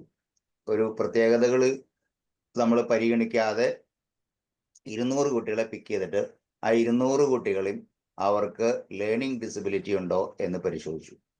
അപ്പൊ അന്ന് വരെ ഒരു ഹോസ്പിറ്റലിലും ഈ കുട്ടികൾക്ക് പഠന വൈകല്യം ഉണ്ടോ എന്ന് പരിശോധിക്കാനുള്ള സൗകര്യവും പഠനവൈകല്യം ഉണ്ടോ എന്നുള്ളത് പരിഹരിക്കണം എന്നുള്ള തോന്നലും ഉണ്ടായിട്ടില്ല. 2006 ആൽഡി കേരളത്തിലെ എല്ലാ പീഡിയാട്രീഷ്യൻസിനും എല്ലാ സൈക്യാട്രിസ്റ്റുകൾക്കും ക്ലാസ് എടുത്ത് തുടങ്ങിയത്. 2004 തൊട്ടാണ്. 2006 ആ പ്രോജക്റ്റ് കംപ്ലീറ്റ് ചെയ്തത്. അന്ന് മുതലാണ് ഡോക്ടർമാർ ഇതിനെപ്പറ്റി എഴുതാൻ തുടങ്ങിയത്. ഇത് നടക്കുന്നത് 96 96, 10 years ബിഫോർ. അപ്പോൾ നോക്കി കഴിഞ്ഞപ്പോൾ 200 കുട്ടികളെ പഠിച്ചപ്പോൾ അതിലെ 151 കുട്ടികൾക്ക് ഡിസ്ലെക്സി ഉണ്ടായിരുന്നു. അക്ഷരത്തിലും വാക്കുകളിലും അക്കങ്ങളിലും തുടങ്ങുന്ന പ്രശ്നം പരിഗണിക്കപ്പെടാതെ പോകുമ്പോൾ, പരിഹരിക്കപ്പെടാതെ പോകുമ്പോൾ, അവഗണിക്കപ്പെടുമ്പോൾ, അവഹേളിക്കപ്പെടുമ്പോൾ, ശിക്ഷിക്കപ്പെടുമ്പോൾ അത് പലതരത്തിലുള്ള ശാരീരിക, മാനസിക രോഗലക്ഷണങ്ങളോ രോഗങ്ങളോ ആയി മാറുന്നു. You get idea? മനസ്സിലായോ? ഞാനത് മനസ്സിലായില്ലെങ്കിൽ ഞാനത് ഒന്നും കൂടി എക്സ്പ്ലെയിൻ ചെയ്യാം. ഇപ്പൊ നിങ്ങൾക്ക് 4ാം ക്ലാസ്സിൽ പഠിക്കുന്ന ഒരു കുട്ടിയുണ്ടെന്ന് വിചാരിക്കാം. ഫോർ എക്സാമ്പിൾ, ഇവനൊരു ദിവസം വന്നിട്ട് പറയാണ്, അമ്മേ എനിക്ക് നാളെ മാത്സ് ടീച്ചർ 10 കണക്ക് ഹോംവർക്ക് ചെയ്യാൻ പറഞ്ഞിട്ടുണ്ട്. എനിക്ക് ആ ടീച്ചറെ കാണണ്ട. ആ ടീച്ചർ ഒരു താടകയാണ്. എനിക്ക് ആ ടീച്ചർ ഇഷ്ടമില്ല. എനിക്ക് നാളെ സ്കൂളിൽ പോകണ്ട. ഞാൻ ഈ കണക്ക് ചെയ്യൂല്ലയോ, സ്കൂളിൽ പോവില്ല എന്ന് ഒരു കുട്ടി വന്ന് നിങ്ങളോട് പറഞ്ഞാൽ, നിങ്ങളുടെ മകൻ വന്ന് പറഞ്ഞാൽ, നിങ്ങൾ എങ്ങനെയായിരിക്കും അതിനോട് പ്രതികരിക്കുക? എന്തായിരിക്കും കുട്ടിയോട് പറയാ? അയ്യോ വാവേ, അങ്ങനെയാണെങ്കിൽ നീ നാളെ സ്കൂളിൽ പോകണ്ടാട്ടോ എന്ന് പറയൂ? എന്ത് പറയും? നിങ്ങൾ എന്ത് പറയും? നിങ്ങൾ എന്ത് പറയും? അമ്മ ഹെൽപ്പ് ചെയ്യാം ചെയ്യാൻ. നിങ്ങൾ ചിലപ്പോൾ വിചാരിക്കും നമുക്കിത് ഹെൽപ്പ് ചെയ്യാം. ചിലർ വിചാരിക്കുക അത് നിന്റെ ഈ കളിയൊന്നും നടക്കില്ല. ചിലർ പറയും നീ വിഷമിക്കേണ്ട, ഞാൻ തന്നെ നിനക്ക് കണക്കൊക്കെ ചെയ്തുതരാം. ഇപ്പം അങ്ങനെയാണല്ലോ, ഞാൻ ചെയ്തുതരാം, നീ ഒന്നും അറിയണ്ട, നീ വേണേ കിടന്നുറങ്ങിക്കോ. പക്ഷെ നമ്മളൊരു കാര്യം ചെയ്യും, will make sure that the child is reaching to the school next day. എന്തൊക്കെ ഉണ്ടെങ്കിലും ഇങ്ങനെ അവനൊരു സ്റ്റേറ്റ്മെന്റ് പറഞ്ഞതുകൊണ്ട് അവന് സ്കൂളിൽ എത്തുന്നു എന്ന് നമ്മൾ ഉറപ്പുവരുത്തും. സ്കൂളിൽ എത്തിക്കഴിഞ്ഞാൽ അവൻ അനുഭവിക്കാനുള്ളതൊക്കെ അനുഭവിക്കും. വേറെ സന്ദർഭത്തില് കുട്ടി പറയാണ്, അമ്മേ നാളെ 10 കണക്ക് ചെയ്തു കൊണ്ടുപോകാനുണ്ട്. എനിക്ക് ആ ടീച്ചറെ ഭയങ്കര ഇഷ്ടമാണ്. എനിക്ക് എന്തായാലും കണക്ക് ചെയ്യണം. ചില കണക്കൊന്നും എനിക്ക് അറിയില്ല. അമ്മ എന്നെ സഹായിക്കണം. അമ്മ എന്നെ സഹായിക്കോ? എനിക്ക് ഹോംവർക്ക് ചെയ്യണമെന്ന് ധൃതിയായിട്ടിരിക്കുക. നിങ്ങൾക്ക് എന്ത് തോന്നും? നിങ്ങൾക്ക് സന്തോഷം തോന്നും. പക്ഷെ നിങ്ങൾ അപ്പോൾ ഹോംവർക്ക് ചെയ്യിപ്പിക്കില്ല. മോനെ നീ വന്നതല്ലേ ഉള്ളൂ, നീ നിന്റെ ഡ്രസ്സ് ഒന്ന് മാറ്, നീ ഒരു ചായ കുടിക്ക്, നീ ഒന്ന് റെസ്റ്റ് എടുക്ക്, അമ്മ കുറച്ച് ഫ്രീ ആവട്ടെ, നമുക്ക് ഒരുമിച്ച് കണക്ക് ചെയ്യാന്ന് പറയും. അപ്പോൾ അവൻ ചായ കുടിക്കും, ഡ്രസ്സ് മാറും. ഇതൊക്കെ കഴിയുമ്പോൾ അവൻ പറയും, അമ്മേ 10 മിനിറ്റ് ഞാൻ അടുത്ത വീട്ടിൽ പോയി കളിച്ചിട്ട് വരാം, അത് കഴിഞ്ഞിട്ട് നമുക്ക് കണക്ക് ചെയ്യണേ, അമ്മ എന്നെ സഹായിക്കില്ലേ? അപ്പൊ അമ്മ സന്തോഷത്തോടു കൂടി പറയും, എൻ്റെ ജോലി കഴിയുമ്പോഴേക്കും നീ കളിച്ചിട്ട് വാ എന്നിട്ട്. പക്ഷെ അവൻ 6:30 വരെ കളിച്ചിട്ട് വന്നു. നമുക്ക് വിഷമമൊന്നും തോന്നണില്ല, കാരണം അവന് നല്ല ഉത്സാഹത്തിലാണ്. അവൻ ഓടി വന്നിട്ട് കണക്ക് ചെയ്യാനായിരുന്നു. അപ്പൊ അമ്മ പറഞ്ഞു, അല്ല നീ ഒന്ന് കുളിക്കേ, അത് കഴിഞ്ഞിട്ട് ഇങ്ങനെ വേർത്ത് എങ്ങനെയാ കണക്ക് ചെയ്യാം. കുളിച്ചു കഴിഞ്ഞപ്പോൾ അമ്മ പറഞ്ഞു, നീ ഒന്ന് ഭക്ഷണം കഴിക്കേ, നമുക്ക് ഒരുമിച്ച് പ്രാർത്ഥിച്ച് ഭക്ഷണം കഴിച്ച് നമുക്ക് തുടങ്ങാം. അങ്ങനെ പ്രാർത്ഥിച്ച് ഭക്ഷണം കഴിച്ച് വന്നപ്പോഴേക്കും അവൻ ഉറക്കം തൂങ്ങി തുടങ്ങി. അപ്പൊ അവൻ പറഞ്ഞു, അമ്മേ എനിക്ക് കണക്ക് ചെയ്യണം എന്ന് പറഞ്ഞിട്ടവൻ ഇങ്ങനെ ഉറങ്ങിക്കൊണ്ടിരിക്കുക. അപ്പൊ നമ്മൾ പറയും, അപ്പോ സാരില്ല, നമുക്ക് നാളെ രാവിലെ സമയമുണ്ടല്ലോ. അപ്പൊ അവൻ പറഞ്ഞു, 5 മണിക്ക് എന്നെ വിളിക്കണം. വിളിക്കില്ലേ അമ്മ? അങ്ങനെ രാവിലെ 5 മണിക്ക് അവൻ തന്നെ ചാടി എണീറ്റു, ഓടി വാ നമുക്ക് കണക്ക് ചെയ്യാന്ന് പറഞ്ഞു. നിങ്ങൾ ചായയൊക്കെ ഉണ്ടാക്കി അവൻ്റെ അടുത്ത് കണക്ക് ചെയ്യാനായിട്ട് ചെന്നിരുന്ന് ആദ്യത്തെ കണക്ക് തുടങ്ങി കഴിഞ്ഞപ്പോൾ ഇവൻ വാഷ് ബേസിന്റെ അടുത്തേക്ക് ഓടി അവിടെ നിന്ന് ഛർദ്ദിക്കാൻ തുടങ്ങി. ഇങ്ങനെ ഒക്കാനും വന്ന് ഛർദ്ദിച്ചുകൊണ്ടിരിക്കുക. നിങ്ങൾ എന്ത് ചെയ്യും? നിങ്ങൾ പിന്നാലെ എന്ന് അവൻ്റെ പുറത്ത് തടവി കൊടുക്കും, കുറച്ച് വെള്ളമൊക്കെ കൊടുക്കും, ഇല്ലേ? ഇവിടെ ഇരിക്കുന്ന അമ്മമാരങ്ങനെ ചെയ്യില്ലേ? അവനെ സമാധാനിപ്പിക്കും, നീ ടെൻഷൻ അടിക്കേണ്ട, നീ കുഴപ്പമില്ല, നമുക്ക് കണക്കൊക്കെ ചെയ്യാം, നീ ഇങ്ങനെ വിഷമിക്കേണ്ട കാര്യമില്ല. അല്ലല്ല, എനിക്ക് കണക്ക് ചെയ്തേ പറ്റൂ, എനിക്ക് സ്കൂളിൽ പോകണം, എനിക്ക് ടീച്ചറെ കാണണം. അവൻ കണക്ക് ചെയ്യാൻ വന്നിരിക്കുന്നു, വീണ്ടും അവൻ നോക്കാനിരിക്കുന്നു, വീണ്ടും ഛർദ്ദിക്കുന്നു, വന്നിരിക്കുന്നു. ഫൈനലി നിങ്ങൾ പറയും, ഞാൻ ടീച്ചറോട് വിളിച്ച് പറഞ്ഞോളാം, നീയേ ഇന്ന് സ്കൂളിൽ പോകണ്ട. you will make sure that the child is not reaching the school അല്ലേ that day. മുന്നിലത്തെ കേസിൽ നമ്മൾ കൈയും കാലും കെട്ടിയിട്ടാണെങ്കിലും സ്കൂളിൽ എത്തിക്കും. ഇപ്പൊ നമ്മൾ അവനോട് പറയുന്ന സ്കൂളിൽ പോണ്ട മോനെ, ഞാനത് പറഞ്ഞോളാം എന്ന് പറയും. മര്യാദയ്ക്ക് പറഞ്ഞപ്പോ നിങ്ങൾക്ക് മനസ്സിലായില്ല, ഛർദിച്ചും രോഗം വന്നും പറഞ്ഞപ്പോ നിങ്ങൾക്കത് മനസ്സിലായി. You understand the difference? ഇത് ഒരു കുട്ടി കൽപ്പിച്ചു കൂട്ടി ചെയ്യുന്നതല്ല. It is not done deliberately. അവന്റെ ഉള്ളിലെ ഒരു സേഫ്റ്റി മെക്കാനിസം, അവന്റെ മാനം രക്ഷിക്കാനുള്ള അവന്റെ മനസ്സിന്റെ ഉപബോധ മനസ്സിന്റെ ഒരു ശ്രമമായിരുന്നു അത്. നിങ്ങൾക്ക് മനസ്സിലാവുണ്ടോ? അതായത് അക്ഷരങ്ങളിലും അക്കങ്ങളിലും വാക്കുകളിലും തുടങ്ങുന്ന പ്രശ്നം പരിഹരിക്കപ്പെടാതെ പോകുമ്പോൾ അത് പലതരത്തിലുള്ള മാനസിക, ശാരീരിക രോഗലക്ഷണങ്ങളോ രോഗങ്ങളോ ആയി മാറുന്നു. Is it clear? Yes, sir. Okay. Yes, sir. അത് കഴിഞ്ഞ് എന്താ പറഞ്ഞു വന്നേ? സംശയമാണോ? Shall I continue? ഓക്കെ. അത് കഴിഞ്ഞ് ഈ 96 കഴിഞ്ഞ് 98 മുതൽ 97 മുതൽ 2000 വരെ 97 മുതൽ 2000 വരെ 3 വർഷം നമ്മൾ തൃശ്ശൂരുള്ള 9 സ്കൂളുകളിൽ ആൽഡിയും തൃശ്ശൂർ വിമല കോളേജിലെ സോഷ്യൽ വർക്ക് ഡിപ്പാർട്ട്മെന്റും ചെന്നൈയിലുള്ള ചൈൽഡ് റിലീഫ് ആൻഡ് യു എന്ന് പറയുന്ന 3 സംഘടനകൾ കൂടിയിട്ട് ഈ 9 സ്കൂളുകളിൽ റിസോഴ്സ് റൂം നടത്തിയിരുന്നു. ഇന്ത്യയിലെ ആദ്യത്തെ റിസോഴ്സ് റൂമുകൾ. അപ്പോൾ ആ റിസോഴ്സ് റൂമുകൾ നടത്തിയിരുന്ന അവിടുത്തെ പഠന പിന്നോക്കാവസ്ഥയുള്ള കുട്ടികളെ കണ്ടുപിടിക്കാനും അവർക്ക് പരിഹാരം കൊടുക്കാനൊക്കെയാണ്. ഇപ്പോൾ ഡോക്ടർ അരുൺ കിഷോർ വരികയായിരുന്നു. അദ്ദേഹം അന്ന് medical college, Thrissur medical college psychiatry department പ്രൊഫസറായിരുന്നു. അപ്പോൾ ഞങ്ങൾ 2 പേരും പോവും. പിന്നെ ഈ എല്ലാ ബുധനാഴ്ചകളിലും ഞങ്ങൾ 2 പേരും പോവായിരുന്നു. പിന്നെ അവിടെ നിന്നുള്ള ടീച്ചേഴ്സും സോഷ്യൽ വർക്കേഴ്സും ഒക്കെ അതിൽ കൂടെ കൂടുമായിരുന്നു. It was a mega project. അപ്പോൾ ഈ 9 സ്കൂളിലെ പെട്ട 2 സ്കൂളുകൾ, ഒന്ന് വില്ലടം സ്കൂളും 2 രാമോർമ്മപുരം സ്കൂളും. ഈ 2 സ്കൂളുകളിലേക്കായിരുന്നു തൃശ്ശൂര് വിയ്യൂരുള്ള സെൻട്രൽ ജയിലിൽ നിന്നുള്ള ജയിലിനോടനുബന്ധിച്ച ജുവൈനൽ ഹോമിൽ, അന്ന് അതിന്റെ പേര് ജുവൈനൽ ഹോം എന്നായിരുന്നു, ഇന്ന് അതിനെ ചിൽഡ്രൻസ് ഹോം എന്നാണ്, ചിൽഡ്രൻസ് റെസ്ക്യൂ ഹോം എന്നാണ്. ആ ജുവൈനൽ ഹോമിൽ നിന്നുള്ള കുട്ടികൾ വന്നിരുന്നു. ജുവൈനൽ ഹോം എന്താണെന്ന് നിങ്ങൾക്ക് അറിയാം ഇല്ലേ? പലതരത്തിലുള്ള കുറ്റവാസനകളുള്ള കുട്ടികളും കൃത്യത്തിന് വിധേയരാക്കപ്പെട്ട കുട്ടികളെ പുനരധിവസിപ്പിക്കുന്ന സ്ഥലമാണ്. അത് വളരെ വിചിത്രമായിട്ടുള്ളൊരു കാഴ്ചപ്പാടായിരുന്നു. ഇരകളെയും വേട്ടക്കാരെയും ഒരുമിച്ച് താമസിപ്പിക്കുന്ന ഒരു സ്ഥലമാണ് വാസ്തവത്തിൽ ജുവൈനൽ ഹോം അന്നത്തെ കാലത്തായിരുന്നത്. ഇന്നും അങ്ങനെ തന്നെ. അപ്പൊ അവിടെ നിന്നുള്ള കുട്ടികളെ നമുക്കറിയാം, ഭരണഘടന അനുശാസിക്കുന്ന നിർബന്ധിതവും സൗജന്യമായ വിദ്യാഭ്യാസം നൽകണം എന്നുള്ളതുകൊണ്ട് 14 വയസ്സിനുള്ള താഴെയുള്ള കുട്ടികളെ ഈ 2 സ്കൂളുകളിലേക്ക് അവർ പറഞ്ഞയക്കാറുണ്ടായിരുന്നു നിർബന്ധമായിട്ടും. അപ്പൊ അന്നത്തെ ഞങ്ങളുടെ സ്റ്റഡിയിൽ ഈ ജുവൈനൽ ഹോമിൽ നിന്ന് വരുന്ന കുട്ടികളിൽ 92% പേരും ലേണിംഗ് ഡിസബിലിറ്റി ഉള്ള കുട്ടികളായിരുന്നു. നോർമൽ പോപ്പുലേഷനിൽ 10% കുട്ടികൾക്ക് പഠന വൈകല്യമുള്ളപ്പോൾ പഠിക്കുന്ന കാലത്ത് രോഗികളായ കുട്ടികളിൽ 75.5%, 151 കുട്ടികളെന്നാണ് ഞാൻ നേരത്തെ പറഞ്ഞത് ഹോസ്പിറ്റലിലേക്ക് വരുന്നത്. 200 കുട്ടികൾ, 151 കുട്ടികൾ പഠന വൈകല്യമുള്ള കുട്ടികളാണെന്നൊരു കണക്ക് പറഞ്ഞിരുന്നു. അതായത് സാധാരണ ഇതിൽ 10%, 100ൽ 10 കുട്ടികൾക്ക് പഠന വൈകല്യം ഉള്ളപ്പോൾ രോഗികളായ കുട്ടികളിൽ 75%, അതായത് 4 കുട്ടികളിൽ പഠനകാലത്ത് 3 കുട്ടികൾക്കും പഠന വൈഷമ്യങ്ങളുണ്ട്. യെസ്.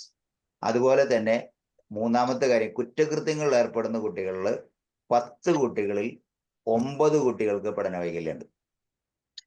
ഓക്കെ. നമ്മൾ ജുവൈനൽ ഹോമായിട്ടും പോലീസുമായിട്ടും ബന്ധപ്പെട്ട് കുറേ അധികം കുറ്റവാളികളെ കൈയക്ഷരം നോക്കാനും കുറ്റവാളികളുടെ സ്വഭാവം നിർണ്ണയിക്കാനും അവരെ കൗൺസിൽ ചെയ്യാനൊക്കെ പോകുന്ന ഒരു ജോലി എനിക്കുണ്ടായിരുന്നു. അപ്പൊ അതിൽ നമ്മൾ കണ്ടെത്തിയ വളരെ വിചിത്രമായിട്ടുള്ള കാഴ്ച, ഇതിൽ പലരും ഒരാൾ പോലും, ഒരു കുറ്റവാളി പോലും ബിലോ ആവറേജ് ഇന്റലിജൻസ് ഉള്ള കുറ്റവാളികളില്ല. എല്ലാവരും ബുദ്ധി സാധാരണക്കാളും ഉള്ളവരാണ്. ഇതിലെ 10ൽ 9 പേരും ഡിസ്ലെക്സിയ ഉള്ളവരാണ്, പഠന വൈകല്യമുള്ളവരാണ്. മനസ്സിലാവുണ്ടോ? ആ കണ്ണി നിങ്ങൾക്ക് മനസ്സിലായോ? അക്ഷരത്തിലും വാക്കുകളിലും അക്കങ്ങളിലും തുടങ്ങുന്ന പ്രശ്നങ്ങൾ പരിഗണിക്കപ്പെടാതെ പോകുമ്പോൾ അത് പലതരത്തിലുള്ള ശാരീരിക മാനസിക രോഗങ്ങളോ രോഗലക്ഷണങ്ങളോ ആയി മാറുന്നു.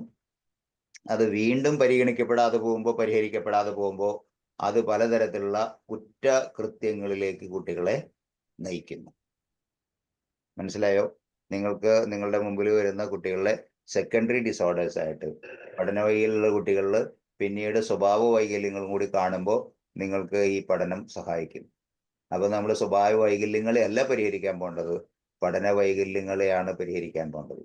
അപ്പോൾ സ്വഭാവ വൈകല്യങ്ങൾ വളരെ നാച്ചുറൽ ആയിട്ട് തന്നെ സബ്സൈഡ് ചെയ്യും.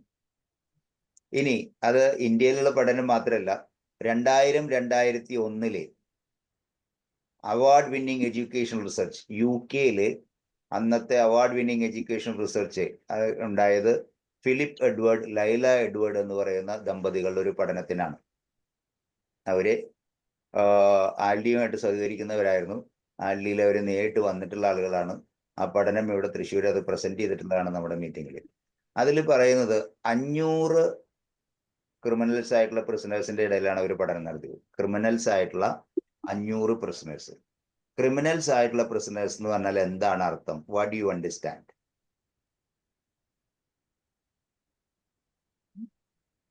ക്രിമിനൽ കുറ്റകൃത്യങ്ങൾ ചെയ്ത് ജയിലിലായവർ. അതാണ് അതിന്റെ നേരിട്ടുള്ള അർത്ഥം. ക്രിമിനൽസ് ആയിട്ടുള്ള പ്രിസണേഴ്സ് എന്ന് പറഞ്ഞാൽ സ്മാർട്ട് അല്ലാത്ത ക്രിമിനൽസ് എന്നർത്ഥം. സ്മാർട്ട് ആയിട്ടുള്ള ക്രിമിനൽസ് ജയിലിലേക്ക് എത്തില്ല, അല്ലെ? അവര് കൊടിവെച്ച കാറിലോ വലിയ വലിയ വ്യവസായികളായിട്ടൊക്കെ അവർ ജീവിക്കും. സ്മാർട്ട് ആയിട്ടുള്ള ക്രിമിനൽസ്. സ്മാർട്ട് അല്ലാത്ത ക്രിമിനൽസിനെ പിടിച്ചുകൊണ്ടുപോയി ജയിലിലിടും. അങ്ങനെയല്ലേ? നിങ്ങൾക്ക് അങ്ങനെ തോന്നിയിട്ടുണ്ടാവും.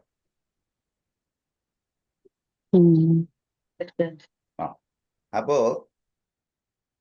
62%, അതായത് UK പോലുള്ള രാജ്യത്ത് ഇന്നത്തെ പോലെ എന്താ പറയാ സങ്കീർണതകളോ സംഘർഷങ്ങളോ ഇല്ലാതെ UK ലോകത്തിലെ വലിയ മികച്ച ശക്തിയായിട്ട് പോയിരുന്ന സമയത്ത് അവിടെ ക്രിമിനൽസ് ആയിട്ടുള്ള പ്രിസണേഴ്സിന്റെ ഇടയിൽ 62% പ്രിസണേഴ്സിന് ഡിസ്ലെക്സിയ ഉണ്ട്, ലേണിംഗ് ഡിസബിലിറ്റി ഉണ്ട്.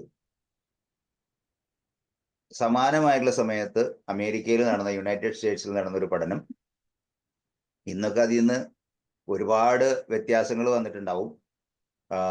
അന്നത്തെ പഠനത്തില് അൺവെഡ് മദേഴ്സിന്റെ ഇടയിലെ പഠനം നടത്തിയത്. അതായത് അന്നത്തെ കാലത്ത് ഒരു ഹയർ സെക്കൻഡറി സ്റ്റാൻഡേർഡുള്ള സ്കൂളുകളിൽ വൈൻഡിങ് മെഷീനിൽ കോണ്ടംസും കോൺട്രാസെപ്റ്റീവ്സും കിട്ടുന്ന ഒരു രാജ്യമായിരുന്നു അമേരിക്ക. മനസ്സിലായില്ലേ? അതായത് ഗർഭനിരോധന മാർഗങ്ങൾ സ്കൂളിൽ വെച്ച് തന്നെ കുട്ടികൾക്ക് അവൈലബിൾ ആയിട്ടുള്ള ഒരു സ്ഥലത്ത് അൺവെഡ് മദേഴ്സ്, വിവാഹം കഴിക്കാതെ അമ്മമാരായ കുട്ടികളിൽ 30% പെൺകുട്ടികൾ പഠന വൈകല്യമുള്ള കുട്ടികളാണെന്ന് മനസ്സിലായി. 30% പെൺകുട്ടികൾ പഠന വൈകല്യം ഉണ്ടെങ്കിൽ ഒരു കുഞ്ഞ് ജനിക്കുന്നതിന് പെൺകുട്ടി മാത്രമല്ല ഉത്തരവാദിയായിരിക്കുന്നത്, അതിന്റെ പിന്നിലൊരു ആൺകുട്ടി ഉണ്ടായിരിക്കും. അത് സ്വാഭാവികമല്ലേ? ആർക്കെങ്കിലും സംശയം ഉണ്ടോ? Quite natural. അപ്പൊ 30% എന്ന് പറഞ്ഞാൽ 30% അറിയപ്പെടാത്ത ആൺകുട്ടികൾ അതിന്റെ പിന്നിലുണ്ടെന്നല്ലേ എൻ്റെ അർത്ഥം? പെൺകുട്ടികൾ ഇമ്മോറൽ ആയിട്ടുള്ള ഒരു കാര്യത്തിൽ ഇടപെടുന്നുണ്ടെങ്കിൽ അതിൽ നിന്നൊരു കുഞ്ഞ് ജനിക്കണമെങ്കിൽ അത്ര തന്നെ എണ്ണം ആൺകുട്ടികൾ ഇമ്മോറൽ ആയിട്ടുള്ള കാര്യങ്ങളിൽ ഇടപെട്ടിട്ടുണ്ടാവും.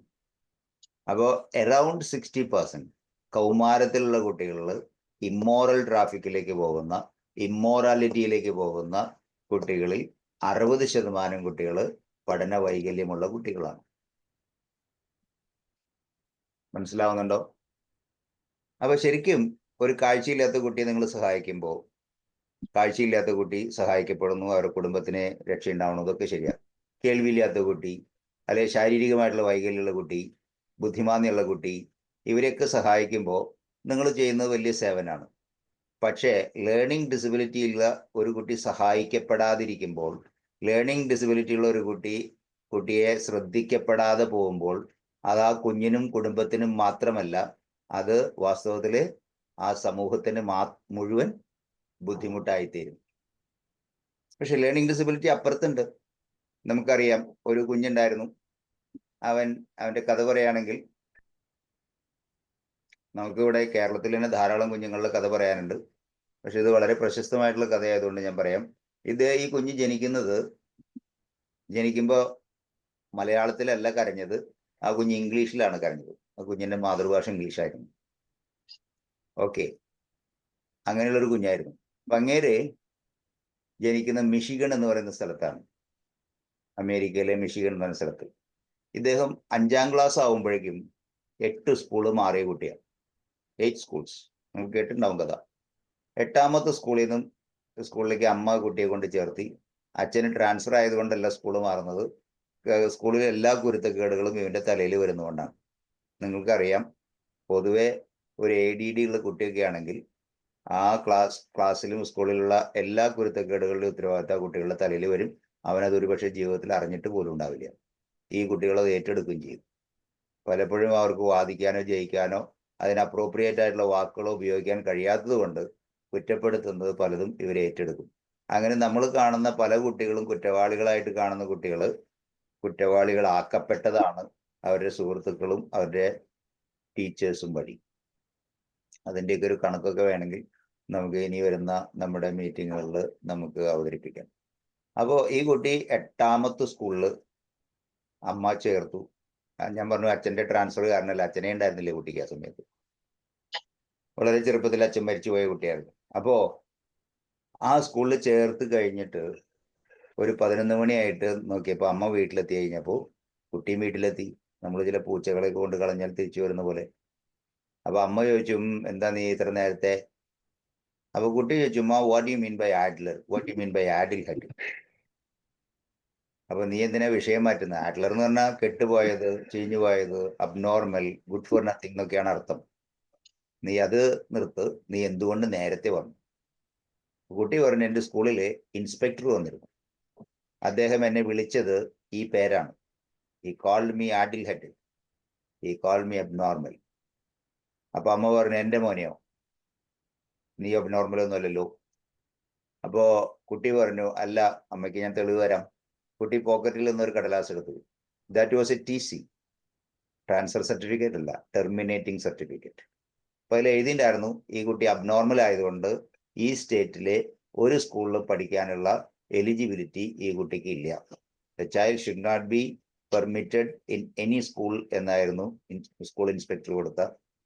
കുട്ടി ഒരു പുഞ്ചിരിയോട് കൂടി പറഞ്ഞു, ഈ സർട്ടിഫിക്കറ്റ് കിട്ടിയപ്പോൾ എനിക്ക് സമാധാനമായി, ഇനി സ്കൂളിൽ പോകണ്ടല്ലോ.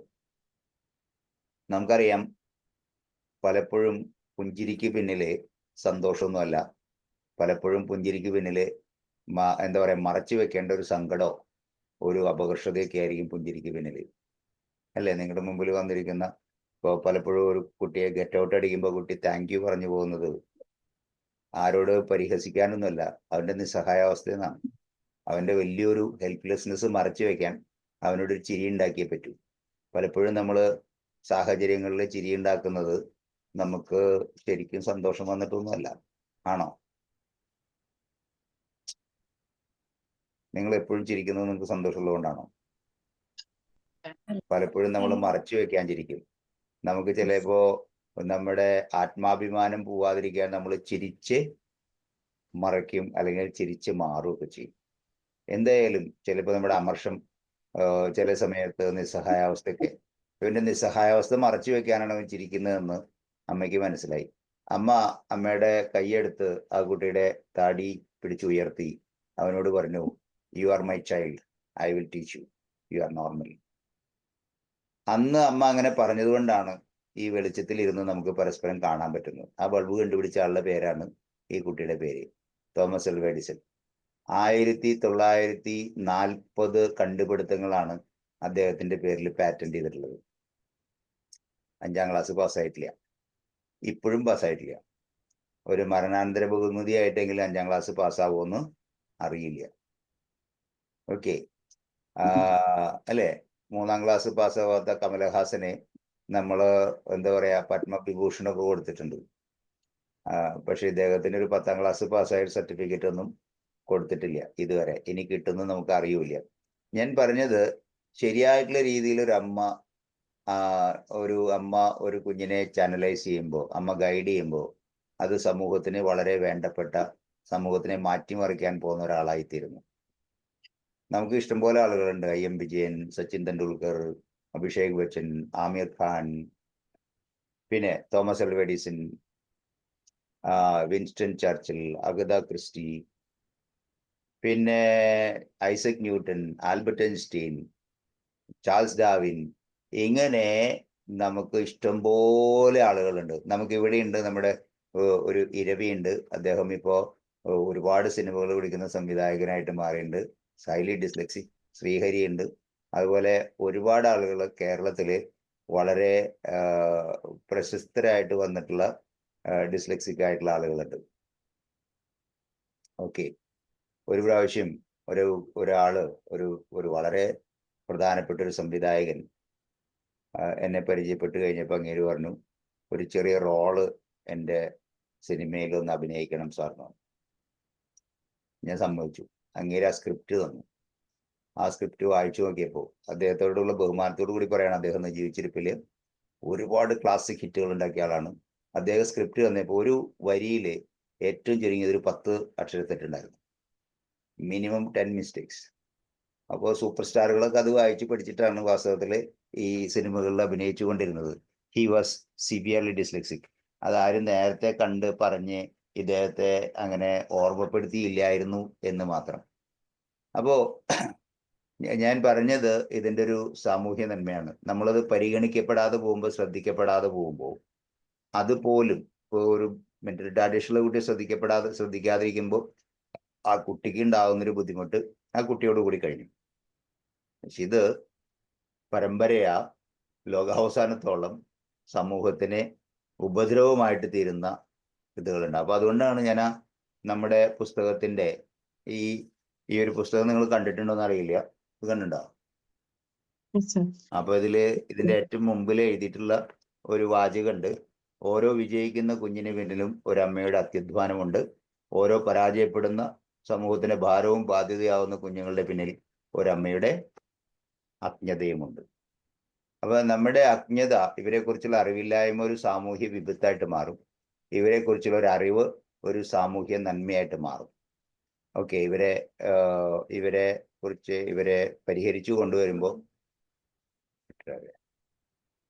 ഇവരെ പരിഹരിച്ചു കൊണ്ടുവരികയാണെങ്കിൽ അവരൊക്കെ ലോകത്തിന് വേണ്ടപ്പെട്ട ആളുകളായിട്ട് വാസ്തവത്തിൽ മാറും. ഇതാണ് ഇതിൻ്റെ ഒരു സാമൂഹ്യ നന്മയെ കുറിച്ച് പറയാൻ പറ്റുന്നത്. വാസ്തവത്തിൽ you all become an agent of healing. നമുക്ക് ചിലപ്പോൾ ഈ കുട്ടികളെ നേരിട്ട് ഇവരെ ഹീൽ ചെയ്യാൻ പറ്റുമായിരിക്കും. ചിലപ്പോൾ ഇത്തരം കുട്ടികളായിട്ട് വരുമ്പോൾ നമ്മുടെ ഹീൽ ചെയ്യുന്ന ഏരിയയിലാവില്ല, ചിലപ്പോൾ അതിനപ്പുറത്തുള്ള കാര്യങ്ങളായിരിക്കും. പക്ഷേ definitely you will be able to refer. അവരുടെ പാരൻസിനെ ഗൈഡ് ചെയ്യാൻ പറ്റുമായിരിക്കും. അപ്പോൾ ഇതിൽ ഇന്ന് കാണുന്ന ഈ സ്പെഷ്യൽ നീഡ് എന്ന് പറയുന്ന ഇന്ന് കാണുന്ന കുട്ടികളിൽ ശരിക്കും ഈ കുഞ്ഞുങ്ങൾ ജനിക്കുന്നതിന് മുമ്പോ, കുഞ്ഞുങ്ങൾ ജനിച്ച ഒരു വയസ്സിന് മുമ്പോ ശരിയായിട്ടുള്ള അവബോധം ഈ അമ്മമാർക്ക് ഉണ്ടായിരുന്നെങ്കിൽ ഇന്ന് കാണുന്ന സ്പെഷ്യൽ നീഡുള്ള കുട്ടികളിൽ 90% നോർമലായി ജീവിച്ചേനെ. ഇതൊരു ശതമാനം പോലും എക്സാഗ്രേറ്റ് ചെയ്യുന്ന ഒരു സംഭവമല്ല. അപ്പൊ നിങ്ങളുടെ കയ്യിൽ നിങ്ങൾ ചെയ്യേണ്ട ഒരു കാര്യത്തിന്റെ പൊട്ടൻഷ്യല്, ആ ശക്തി നിങ്ങൾ ഓരോരുത്തരും മനസ്സിലാക്കണം. നിങ്ങളൊക്കെ you become the part of creator. ഒരുപക്ഷെ സൃഷ്ടാവിനെ സഹായിക്കുന്ന ഒരാളായി മാറുകയാണ് നിങ്ങൾ. You are helping even the creator. അങ്ങയുടെ ഒരു കയ്യാളായിട്ട് തീരാനാണ് നമുക്ക് പറ്റുക. ഇപ്പൊ ഞാനൊരു ഉദാഹരണം പറയാം. നമ്മളിപ്പോ 1998 മുതൽ ഗൈനക്കോളജി ക്ലിനിക്കുകളിൽ നമ്മൾ കൊടുക്കുന്ന ഒരു ക്ലാസ് ഉണ്ട്. 2 മണിക്കൂർ നേരത്തെ ഒരു കരിക്കുലം ഉണ്ട്. അത് ഗർഭിണികളായിട്ടുള്ള അമ്മമാർക്ക് കൊടുക്കുന്നതാണ്. അപ്പോൾ കുഞ്ഞിനെ കൺസീവ് ചെയ്തതിന് ശേഷം ആദ്യത്തെ 22 മാസം, അതായത് കുഞ്ഞിന് 1 വയസ്സ് വരുന്ന സമയത്തിൽ ഒരമ്മ ശരിയായിട്ട് ശ്രദ്ധിക്കേണ്ട കാര്യങ്ങളെ കുറിച്ചാണ് നമ്മൾ കൊടുക്കുക. ആ ഒരു സിലബസ് ഇപ്പോൾ സെൻട്രൽ ഗവൺമെന്റ് മാൻഡേറ്ററി ആക്കിയിട്ടുണ്ട്. നമ്മുടെ നാട്ടിലൊക്കെ നടക്കണ്ടോന്നൊന്നും അറിയില്ല. ഇതിൽ നിങ്ങളിൽ പലരും മുഖം കാണുമ്പോൾ അമ്മമാരാണെന്ന് തോന്നുന്നുണ്ട്. നിങ്ങൾക്ക് അങ്ങനെ ഒരു ക്ലാസ് കിട്ടിയിട്ടുണ്ടോ ഗർഭിണിയായിരിക്കുന്ന സമയത്ത്? ഇല്ല. അത് ക്ലാസ് കിട്ടേണ്ടതാണ്. അതിനുള്ള ഫണ്ടൊക്കെ സെൻട്രൽ ഗവൺമെന്റിന്റെ ഫണ്ടൊക്കെ ഉണ്ട്. അപ്പൊ അതില് നമ്മളങ്ങനെ ഒരു ക്ലാസ് ഡെവലപ്പ് ചെയ്യാനുള്ള ഒരു കാരണം അതാണ്. എന്താണെന്ന് വെച്ച് കഴിഞ്ഞാൽ, ഞാൻ പാലക്കാട് ഒരു ഹോസ്പിറ്റലിൽ ഇങ്ങനെ ചെയ്യുന്ന കാലത്ത് അവിടെ പല വികസിത രാജ്യങ്ങളിലും കുഞ്ഞ് ജനിച്ചു കഴിഞ്ഞാൽ തന്നെ അന്ന് തന്നെ ചെയ്യുന്ന കുറേ ടെസ്റ്റുകളുണ്ട്. ഓക്കെ. ഇപ്പൊ ചില രാജ്യങ്ങളിൽ കുഞ്ഞ് ജനിക്കുന്നതിന് മുമ്പ് ചെയ്യുന്ന ടെസ്റ്റുകളുണ്ട്, എന്നിട്ട് കുഞ്ഞ് ജനിക്കണോ വേണ്ടെന്നൊക്കെ തീരുമാനിക്കുന്ന ടെസ്റ്റുകളൊക്കെ ഉണ്ട്. ഞാനതിന് അനുകൂലമൊന്നുമല്ല. പക്ഷെ കുഞ്ഞ് ജനിച്ചു കഴിഞ്ഞാൽ നമുക്ക് ചെയ്യാവുന്ന കുറെ ടെസ്റ്റുകളുണ്ട്. പലതും കേരളത്തിൽ ചെയ്യാറില്ലായിരുന്നു. ഇപ്പോൾ കുറെ ഹോസ്പിറ്റലുകളിൽ നടക്കുന്നുണ്ട്. അപ്പോൾ ഞാനും ആ ഹോസ്പിറ്റലിലെ നിയോനാറ്റോളജിസ്റ്റ് ആയിരുന്ന ഒരാളും ഒരു ഡോക്ടറും കൂടി തീരുമാനിച്ചു, നമ്മൾ ഈ 23 ടെസ്റ്റുകൾ നമ്മൾ ചെയ്യുന്നില്ല, പക്ഷെ നമ്മളൊരു 10 ടെസ്റ്റുകൾ ചെയ്യാം. ജനിച്ച അന്ന് ചെയ്യേണ്ട 23 ടെസ്റ്റുകളിൽ 10 ടെസ്റ്റുകൾ ചെയ്തിട്ട് എന്താണ് ഫലം, നമുക്ക് അതിവിടെ നാട്ടിൽ റിലവൻ്റ് ആണോ എന്ന് നോക്കാനായിട്ട് ഞങ്ങൾ തീരുമാനിച്ചു. അങ്ങനെ എല്ലാ ടെസ്റ്റുകളെ കുറിച്ചും ഇപ്പം ഞാൻ പറയുന്നില്ല, പക്ഷെ അങ്ങനെ 1000 കുട്ടികളിൽ നമ്മൾ ജനിച്ച അന്ന് തന്നെ ടെസ്റ്റ് ചെയ്തു. ആ ടെസ്റ്റ് ഒരു ടെസ്റ്റിന്റെ കഥ ഞാൻ പറയാം, അതിനുള്ള സമയമുള്ളൂ. ഒരു ടെസ്റ്റ് തൈറോയിഡിന്റെ ടെസ്റ്റായിരുന്നു. അപ്പൊ 1000 കുട്ടികളിൽ 20 കുട്ടികൾക്ക് ഹൈപ്പോതൈറോയിഡിസം ഉണ്ടായിരുന്നു. 1000-20 കുട്ടികൾ, അതായത് 2%. ഓക്കെ. 2% കുട്ടികൾക്ക് ഹൈപ്പോതൈറോയിഡ്. ജനിക്കുന്ന സമയത്ത് ഹൈപ്പോതൈറോയിഡിസം ഉണ്ടെങ്കിൽ അത് തൈറോക്സിന്റെ അളവ് കുറവും, തൈറോയിഡ് ഉൽപ്പാദിപ്പിക്കാതെ വരിക, അല്ലെങ്കിൽ ഉൽപ്പാദിപ്പിക്കുന്ന തൈറോയിഡ് വളരെ കുറവായിരിക്കും. അപ്പോൾ ആ കുട്ടി വേണ്ട സമയത്ത് ഒരുപാട് ശല്യമില്ലാത്ത കുട്ടിയായിരിക്കും, ചിരിക്കലും കരയിലും ഒന്നും ഉണ്ടാവില്ല. അമ്മമാർക്ക് ഭയങ്കര സമാധാനമായിരിക്കും, കിടത്തിയോടത്ത് കിടക്കും, എന്ത് നല്ല കുട്ടി എന്നൊക്കെ അമ്മമാർ ആദ്യ കാലഘട്ടത്തിൽ സ്റ്റേറ്റ്മെന്റ് പറയുന്ന തരം കുട്ടികളാണ്. അപ്പോൾ കുറച്ച് നാൾ കഴിയുമ്പോഴൊക്കെ ആയിരിക്കും അയ്യോ എന്താ കുട്ടി അങ്ങനെ തന്നെ കിടക്കുന്നത് എന്നൊക്കെ നമ്മൾ ആലോചിക്കുക. അപ്പൊ ഇവിടെ ഈ കുട്ടികൾ 20 കുട്ടികൾക്ക്, അതായത് ടോട്ടൽ പോപ്പുലേഷന്റെ 2% കുട്ടികൾക്ക് ഹൈപ്പോതൈറോയിഡിസം, 1000 കുട്ടികളിൽ 6 കുട്ടികൾക്ക്, 20 കുട്ടികളല്ല 6 കുട്ടികൾ, നോട്ട് 26 കുട്ടികൾ, 6 കുട്ടികൾ. അപ്പൊ ഈ 6 കുട്ടികൾക്ക് ഹൈപ്പോതൈറോയിഡിസം ഉണ്ട്. ഈ ഹൈപ്പോതൈറോയിഡിസം ജനിക്കുന്നതെന്ന് കണ്ടുപിടിച്ചാൽ അത് ആദ്യത്തെ ഒരു 10-45 ദിവസത്തെ മെഡിക്കേഷനും ബാക്കിയുള്ള കാര്യങ്ങളെ കൊണ്ട് അത് 100% മാറ്റിയെടുക്കാം. You can heal it 100%. അങ്ങനെ ഞങ്ങൾ ഈ 6 കുട്ടികളിലും ചികിത്സിച്ചു, ഭേദമാക്കി, അവർ പോയി. പിന്നെ അവരെ പറ്റി നമ്മൾ അറിയണമെന്നില്ല. അപ്പൊ ഇതില് ഈ 6 ജനിക്കുന്ന സമയത്ത് ഹൈപ്പോതൈറോയിഡിസം ഉണ്ടെങ്കിൽ ആ കുട്ടികൾ 100% മെന്റലി റിട്ടാർഡഡ് ആയിട്ടുള്ള കുട്ടികളാവും. മനസ്സിലായില്ലേ? നമുക്ക് ടോട്ടൽ പോപ്പുലേഷന്റെ 2% മെന്റൽ റിട്ടാർഡേഷൻ ഉള്ള കുട്ടികൾ. ആ കുട്ടികൾ 2% എന്ന് പറഞ്ഞാൽ 1020. അതാണ് ഞാൻ തെറ്റി 1020 നേരത്തെ പറഞ്ഞത്. അതിൽ 6 കുട്ടികൾ മെന്റലി റിട്ടാർഡഡ് ആവുന്നത് ഹൈപ്പോതൈറോയിഡിസം മൂലമാണ്. നിങ്ങൾക്ക് മനസ്സിലാവുണ്ടോ? കോംപ്ലിക്കേറ്റഡ് ആവുണ്ടോ പറയണത്? അപ്പോ ഈ കുട്ടികളെ അത് കഴിഞ്ഞിട്ട് ഞങ്ങൾ 7 വർഷം കഴിഞ്ഞപ്പോ ആശുപത്രിയിൽ നിന്ന് അഡ്രസ് ഒക്കെ എടുത്ത് നമ്മളൊരു ടീം ഈ 6 കുട്ടികളുടെ വീടുകളിലേക്കും പോയി ആ കുട്ടികൾ എന്ത് ചെയ്യുന്നു എന്ന് പരിശോധിച്ചു.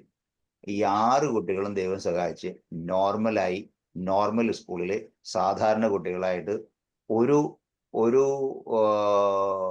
എന്താ പറയാ സ്പെഷ്യൽ നീഡിന്റെ ലക്ഷണങ്ങളും ഇല്ലാതെ ആ കുട്ടികൾ ജീവിക്കുന്നു. മനസ്സിലായില്ലേ? ഒറ്റ ടെസ്റ്റ് ഫസ്റ്റ് ഡേ ചെയ്യുന്നത് കൊണ്ട് ഇപ്പൊ കാണുന്ന കുട്ടികളിൽ 6% കുട്ടികൾ നോർമലായി ജീവിച്ചേനെ. ഇത് ദൈവനിയോഗമല്ല ഈ കുട്ടികൾ ഇങ്ങനെയാവുന്നത്. ഈ കുട്ടികൾ എങ്ങനെയാവുന്നത് എന്തെങ്കിലും എന്താ പറയാ പാപം ചെയ്തുകൊണ്ടോ യോഗം കൊണ്ടോ ഒന്നുമല്ല. ഇങ്ങനെയാവുന്നത് 100% അജ്ഞത കൊണ്ടാണ്, വിദ്യാഭ്യാസ കുറവ് കൊണ്ടാണ്. അമ്മമാർക്ക് ഇത് പറഞ്ഞു കൊടുക്കേണ്ട, പഠിപ്പിക്കേണ്ട ഒരു ആവശ്യകത വാസ്തവത്തിൽ സർക്കാരുകൾക്കൊക്കെ ഉണ്ട്. അതിനുള്ള ഫണ്ടൊക്കെ ആളുകൾ ഉപയോഗിക്കുന്നുണ്ട്. പക്ഷെ somehow this is not reaching to the mothers. ഇത് അമ്മമാരുടെ അജ്ഞത കൊണ്ടാണ് എന്ന് പറഞ്ഞത് അതുകൊണ്ടാണ്. ഇത് അമ്മമാരുടെ കുറ്റമല്ല. It is not the fault of the mothers. ഇത് സൊസൈറ്റി മൊത്തം അങ്ങനെ ആ രീതിയിലേക്ക് വരേണ്ടതാണ്. അപ്പൊ ശരിക്കും പഠനവൈകല്യമുള്ള ഒരു കുഞ്ഞിനെ സഹായിക്കാതിരിക്കുമ്പോൾ എന്ത് സംഭവിക്കുന്നെന്നും, പഠനവൈകല്യമുള്ള കുഞ്ഞുങ്ങളെ സഹായിക്കുമ്പോൾ നമുക്കിവിടെ ന്യൂട്ടന്മാരും ഐൻസ്റ്റീൻമാരും അതുപോലെ തന്നെ വലിയ വലിയ പാട്ടുകാരും വലിയ വലിയ ചിത്രവരക്കാരും ഇപ്പൊ ഒരാള് ഡെലിറി വലേറി എന്ന് പറയുന്ന ഒരാള്, ഡെലിറി വലേറി വാസ് എ ഫ്രഞ്ച് എന്താ പറയാ വിഷ്വൽ ഗ്രാഫിക്സ് ചെയ്യുന്ന ഒരാളായിരുന്നു, ഒരു പെൺകുട്ടിയായിരുന്നു. അവളാണ് ടൈറ്റാനിക് എന്ന് പറയുന്ന സിനിമയുടെ മുഴുവൻ വിഷ്വൽ ഗ്രാഫിക്സും ചെയ്തിട്ടുള്ളത്. ഷീ വാസ് സിവിയർലി ഡിസ്ലെക്സിക് ഫ്രാൻസിലെ സ്കൂളുകളിൽ അവൾക്ക് പഠിക്കാൻ പറ്റാതെ റിജക്റ്റഡ് ആയിട്ട് അവള് അമേരിക്കയിലേക്ക് പോവുകയും അവിടെ കഷ്ടിച്ച് പാസ്സാവുകയും പിന്നെ ഡിജിറ്റൽ ഡൊമൈൻ എന്ന് പറയുന്ന ഒരു കമ്പനിയിൽ അസിസ്റ്റന്റ് ആയിട്ട് കയറുകയും അവിടെ നിന്ന് ഈ ടൈറ്റാനിക്കിന്റെ ക്രൂവിനെയൊക്കെ തിരഞ്ഞെടുക്കുന്ന സമയത്ത് ഒരു പ്രോജക്റ്റ് അയച്ചു കൊടുക്കുകയും അവർക്ക് ഇഷ്ടപ്പെടുകയും ചെയ്തിട്ട് അതിന്റെ മുഴുവൻ ചെയ്തത് ഈ ഡിലറി വലേറിയായിരുന്നു. അവളുടെ ഒരേ ഒരു ക്വാളിഫിക്കേഷൻ ഷീ വാസ് ഡിസ്ലെക്സിക്. അപ്പൊ ഈ കുട്ടികളെ സഹായിക്കുന്ന സമയത്ത് ഇവര് ഒരുപാട് സമൂഹത്തിന് ഗുണമുള്ള ആളുകളായിട്ട് തീരുന്നു. ഇവരെ പരിഗണിക്കാത്ത സമയത്ത് ഇവര് അതുപോലെ തന്നെ ഒരു 180 ഡിഗ്രിയിൽ ഓപ്പോസിറ്റ് ആയിട്ട് ക്രിമിനൽസും സോഷ്യൽ പ്രോബ്ലം ഉള്ള ആളുകളുമാക്കി മാറ്റുന്നു. ഇപ്പൊ നിങ്ങൾ വാസ്തവത്തില് വലിയ ഒരു ഗെയിം ചേഞ്ചേഴ്സ് ആണ്. എന്ന് വെച്ച് കഴിഞ്ഞാൽ ഒരു വലിയ നദി ഒഴുകി വരുന്ന സമയത്ത് ചില വലിയ പാറക്കെട്ടുകൾ തടഞ്ഞു നിർത്തിയിട്ട് ആ നദിയെ വഴി തിരിച്ചു വിടും. ആ പാറക്കെട്ടിന്റെ അപ്പുറത്ത് ഫലഭൂയിഷ്ടമായിട്ടുള്ള കൃഷിയിടങ്ങൾ ഉണ്ടാവും. കാരണം ഈ നദിയിൽ നിന്ന് വെള്ളം എടുത്ത് അവിടെ ആവശ്യത്തിന് ഉപയോഗിക്കാൻ പറ്റും. ഒരുപക്ഷെ ആ പാറക്കെട്ട് അവിടെ ഇല്ലായിരുന്നെങ്കിൽ അത് മുഴുവൻ ഒഴുകിപ്പോയേനെ. അപ്പൊ ഒരു ഡയറക്ഷൻ തിരിച്ചു വിടുന്ന ആളുകളാണ് ഈ വാസ്തവത്തിലെ resource teachers. And you have to remain as rock pillars. നിങ്ങൾക്ക് എന്തെങ്കിലും സംശയങ്ങളുണ്ടെങ്കിൽ ചോദിക്കാം. ഞാൻ ഇതിന്റെ കോർ സംഗതിയിലേക്ക്, അതായത് ലേണിംഗ് ഡിസബിലിറ്റി എന്താണ്, അതിന്റെ റെമഡിയൽ കാര്യങ്ങൾ എന്താണ് എന്നൊന്നും പറഞ്ഞിട്ടില്ല. അത് പറയണം എന്നുള്ളത് ആവശ്യപ്പെട്ടിട്ടുമില്ല. അത് ഇന്നത്തെ നമ്മുടെ ഒരു സബ്ജക്റ്റും അല്ല. പക്ഷെ ഈ ഒരു കാര്യം മനസ്സിലാക്കേണ്ടത് എന്താണെന്ന് വെച്ച് കഴിഞ്ഞാൽ, ഞാൻ പഠിക്കുന്ന കാലത്ത് തന്നെ ഞാൻ ഡിസ്ലെക്സിയെ കുറിച്ച് പഠിച്ചപ്പോൾ ഞാൻ പഠിച്ച ആദ്യത്തെ വാചകം dyslexia is not a disease, so there is no cure. അതൊരു ഡിസീസ് അല്ലാത്തതുകൊണ്ട് അതിന് ക്യൂറിൽ ഇറ്റ്സ് എ കണ്ടീഷൻ, ജീവകാലം മുഴുവൻ മുന്നോട്ട് കൊണ്ടുവരേണ്ട ഒരു കണ്ടീഷനാണെന്നാണ്. ഇന്ന് നമുക്ക് പറയാം, ശരിയായ സമയത്ത് ഡിസ്ലെക്സിയ കണ്ടുപിടിക്കുകയാണെങ്കിൽ ഇറ്റ് ഈസ് 100% ക്യൂറബിൾ, 100% റിവേഴ്സിബിൾ ആണ്. ഇത് വളരെ വളരെ യങ്ങസ്റ്റ് സയൻസ് ആണ്. മനസ്സിലായി? ഡിസ്ലെക്സിയ, ഓട്ടിസം ഇതുപോലുള്ളതൊക്കെ ലോകത്തിലുണ്ടായ സയൻസുകളിൽ ഏറ്റവും യങ്ങസ്റ്റ് സയൻസ് ആണ്. അപ്പൊ അതിന്റെ ഡെവലപ്മെന്റ് അത്രയും ഫാസ്റ്റ് ആയിട്ടാണ് നടക്കുന്നത്. 5 വർഷം മുമ്പാണ് നിങ്ങൾ സ്പെഷ്യൽ എഡ്യൂക്കേഷൻ പഠിച്ചെങ്കിൽ അത് ഒരു സോഫ്റ്റ്വെയർ മാറുന്നതിനേക്കാളും സ്പീഡിൽ അതിന്റെ സങ്കേതങ്ങൾ മാറിക്കഴിഞ്ഞിട്ടുണ്ട്. So it is changing very very fast. അപ്പൊ നിങ്ങൾ ഷാർപ്പൻ ചെയ്തിരിക്കണം നിങ്ങളുടെ സോഴ്സ്, ആൻഡ് നിങ്ങളത് എപ്പോഴും അപ്ഡേറ്റ് ചെയ്തുകൊണ്ടിരിക്കണം. പഴയ കാര്യം വർക്ക് ചെയ്യില്ല. അൺഫോർച്ചുനേറ്റ്ലി ഡിസ്ലെക്സിയയിലും ഓട്ടിസത്തിലൊക്കെ വർക്ക് ചെയ്യുന്ന സ്പെഷ്യൽ ടീച്ചേഴ്സ് സ്പെഷ്യൽ എഡ്യൂക്കേഷനുള്ള ടീച്ചേഴ്സാണ്. അവർ unfortunately they are coming from the field of mental retardation. Mentally retarded ആയിട്ട് ഒരു കുട്ടിയെ പഠിപ്പിക്കുന്നത് പോലെ ഡിസ്ലെക്സിക് ആയ ഒരു കുട്ടിയെ പഠിപ്പിക്കാൻ പറ്റില്ല. മെന്റലി റിട്ടാർഡ് ആയിട്ടുള്ള ഒരു കുട്ടിയെ പഠിപ്പിക്കുന്നത് പോലെ ഓട്ടിസം ഉള്ള ഒരു കുഞ്ഞിനെ പഠിപ്പിക്കാൻ സാധിക്കില്ല. അതൊക്കെ നിങ്ങൾക്കറിയാം.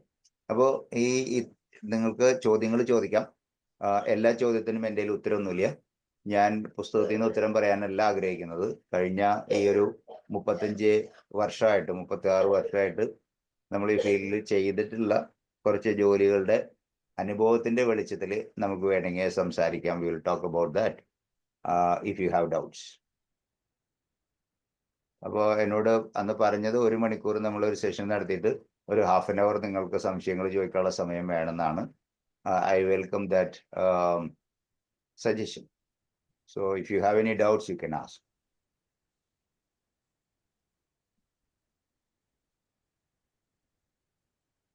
സംശയങ്ങളൊന്നുമില്ലെങ്കിൽ ഞാൻ മനസ്സിലാക്കുന്നത്.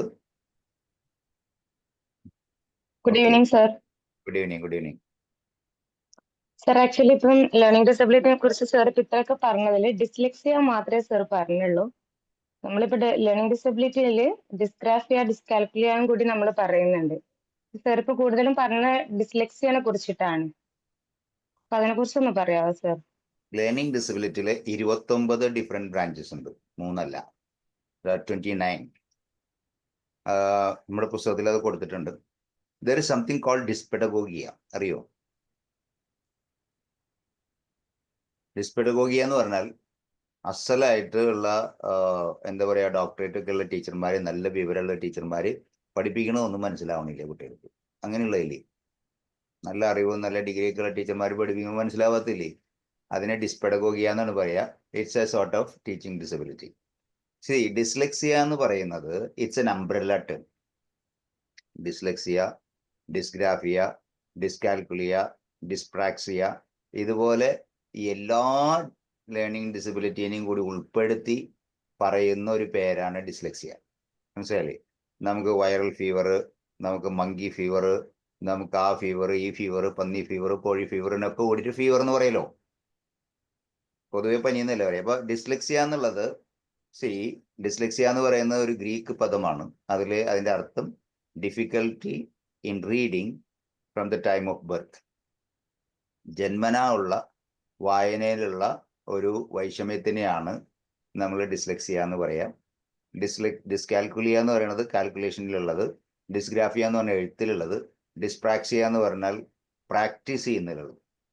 എത്ര പ്രാവശ്യം ബട്ടൺ ഇട്ടിട്ടും ബട്ടൺ ഇടാൻ പറ്റാതെ വരിക, എത്ര പ്രാവശ്യം കത്രിക കൊണ്ട് വെട്ടിയിട്ടും കത്രിക പിടിക്കാൻ പറ്റാതെ വരിക, എത്ര പ്രാവശ്യം പെൻസിൽ പിടിച്ചിട്ടും പെൻസിലിന്റെ ഹോൾഡിങ് ശരിയാവാതെ വരിക, എത്ര പ്രാവശ്യം ഷൂസ് ലേസ് കെട്ടി പഠിപ്പിച്ചിട്ടും ലൂസ് പറ്റാതെ വരിക, അങ്ങനെയൊക്കെ വരുന്നതാണ് ഡിസ്പ്രാക്സിയ. അപ്പൊ അതിനെക്കുറിച്ചൊന്നും നമ്മൾ മെൻഷൻ ചെയ്തിട്ടില്ല. ഡിസ്ലെക്സിയ എന്ന് പറയുന്നത് ലേണിംഗ് ഡിസബിലിറ്റിയുടെ മറ്റൊരു പേരായിട്ടാണ് ഞാനിവിടെ പറഞ്ഞത്. മാത്രല്ല, ഈ ഡിസ്ലെക്സിയ എന്ന് പറയുന്ന അവസ്ഥ, ലേണിംഗ് ഡിസബിലിറ്റി എന്ന് പറയുന്ന അവസ്ഥ ഓരോ രാജ്യത്തിലും ഓരോ പോലെയാണ്. നമ്മളിവിടെ ഫോളോ ചെയ്യുന്നത് ഒരു അമേരിക്കൻ രീതിയാണ്. മനസ്സിലായില്ലേ? നമ്മള് മൈല്, ഇഞ്ച്, പൗണ്ട് എന്നൊന്നും പറയില്ല. അതൊക്കെ UK-യിലുള്ള രീതിയാണ്. പകരം നമ്മൾ കിലോമീറ്റർ, മീറ്റർ, കിലോഗ്രാം എന്നൊക്കെയാ പറയാ. അത് അമേരിക്കൻ സിസ്റ്റമാണ്. മനസ്സിലായില്ലേ? ഒരു MKS സിസ്റ്റം, ഒരു CGS സിസ്റ്റം എന്ന് പറയുന്ന രണ്ട് സിസ്റ്റത്തെ കുറിച്ച് നമ്മൾ പഠിക്കും. അതുപോലെ UN ഫെഡറൽ രജിസ്റ്ററിലുള്ള ഒരു ഡെഫിനിഷനാണ് നമ്മൾ ഇന്ത്യയിൽ ഉപയോഗിക്കുന്നത്. അപ്പൊ ഇന്ത്യയിൽ ഡിസ്ലെക്സിയ എന്ന് പറയുന്നത് മെന്റൽ റിട്ടാർഡേഷൻ ഒന്നും ഉൾപ്പെടുത്താത്ത ഒരു നമ്മൾ ലേണിംഗ് ഡിസബിലിറ്റി എന്ന് പറയുന്നത് മെന്റൽ റിട്ടാർഡേഷൻ ഒന്നും ഉൾപ്പെടുത്താത്ത രീതിയാണ്. സാധാരണ ബുദ്ധിശക്തിയോ അതിൽ കൂടുതൽ ബുദ്ധിശക്തിയോ ഉള്ള കുട്ടികൾക്ക് റീഡിങ്ങിലോ റൈറ്റിങ്ങിലോ അരിത്തമാറ്റിക്സിലോ കോംപ്രിഹെൻഷനിലോ കോർഡിനേഷനിലോ കോൺസെൻട്രേഷനിലോ ഉണ്ടാകുന്ന ചില പ്രശ്നങ്ങൾ, അതുമൂലം ആ കുട്ടിയുടെ പഠന നിലവാരം 2 ഗ്രേഡെങ്കിലും കുറവുണ്ടാവുക. അപ്പോഴാണ് നമ്മളിവിടെ ഇന്ത്യൻ പാർലമെന്റ് പാസ്സാക്കിയിട്ടുള്ള ഡിസ്ലെക്സിയ എന്നുള്ള പറഞ്ഞ കാര്യം. UK-യിൽ അതല്ല.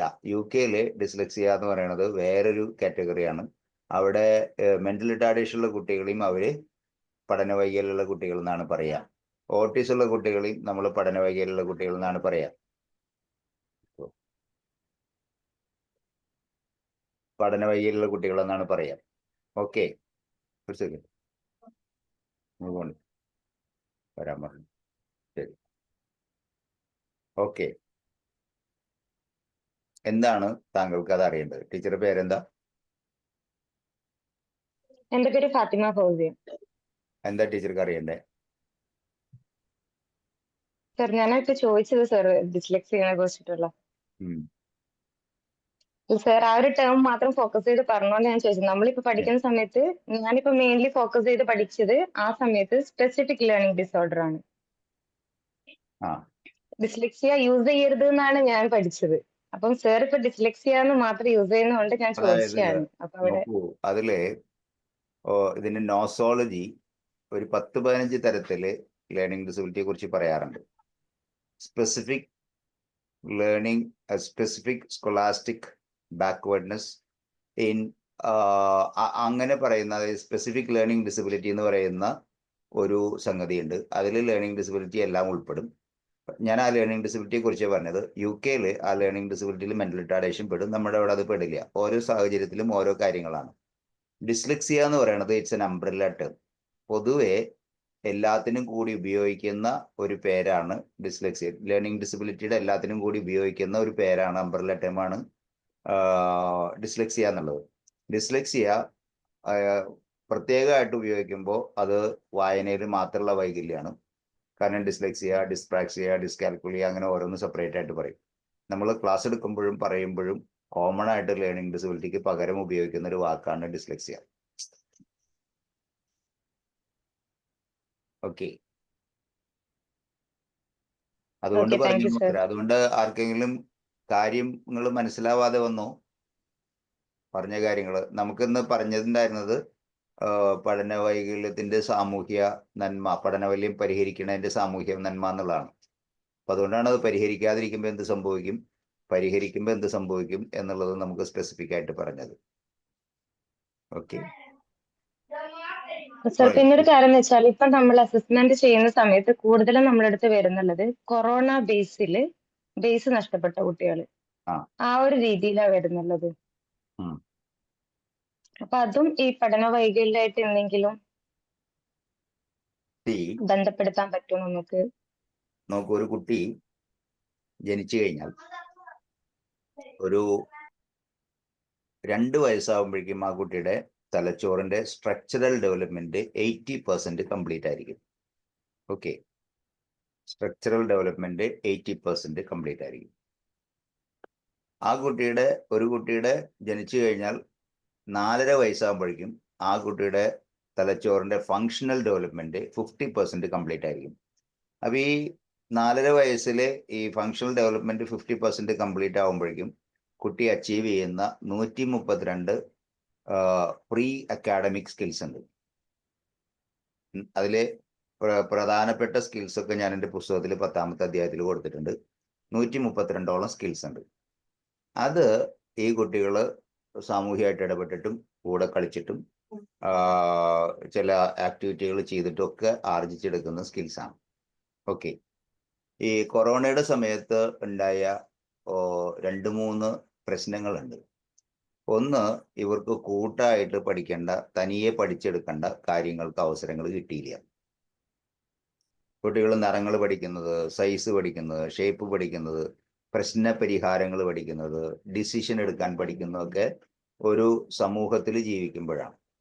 There are lot of other skills, smell, taste, ഇതൊക്കെ പഠിക്കുന്നത്. അതുകൊണ്ട് സാധനങ്ങൾ റെക്കഗ്നൈസ് ചെയ്യുന്നത്, നിറങ്ങളെ കൊണ്ട് ഇതുപോലെ ഒരുപാട് 132ഓളം കാര്യങ്ങൾ കുട്ടികൾ സാമൂഹികമായിട്ട് ഇങ്ങനെ പഠിക്കും. നമുക്ക് ഇനി വരുന്ന സമയങ്ങളിൽ സമയം ഉണ്ടെങ്കിൽ ഞാൻ അതിൻ്റെ ലിസ്റ്റൊക്കെ പറഞ്ഞുതരാം.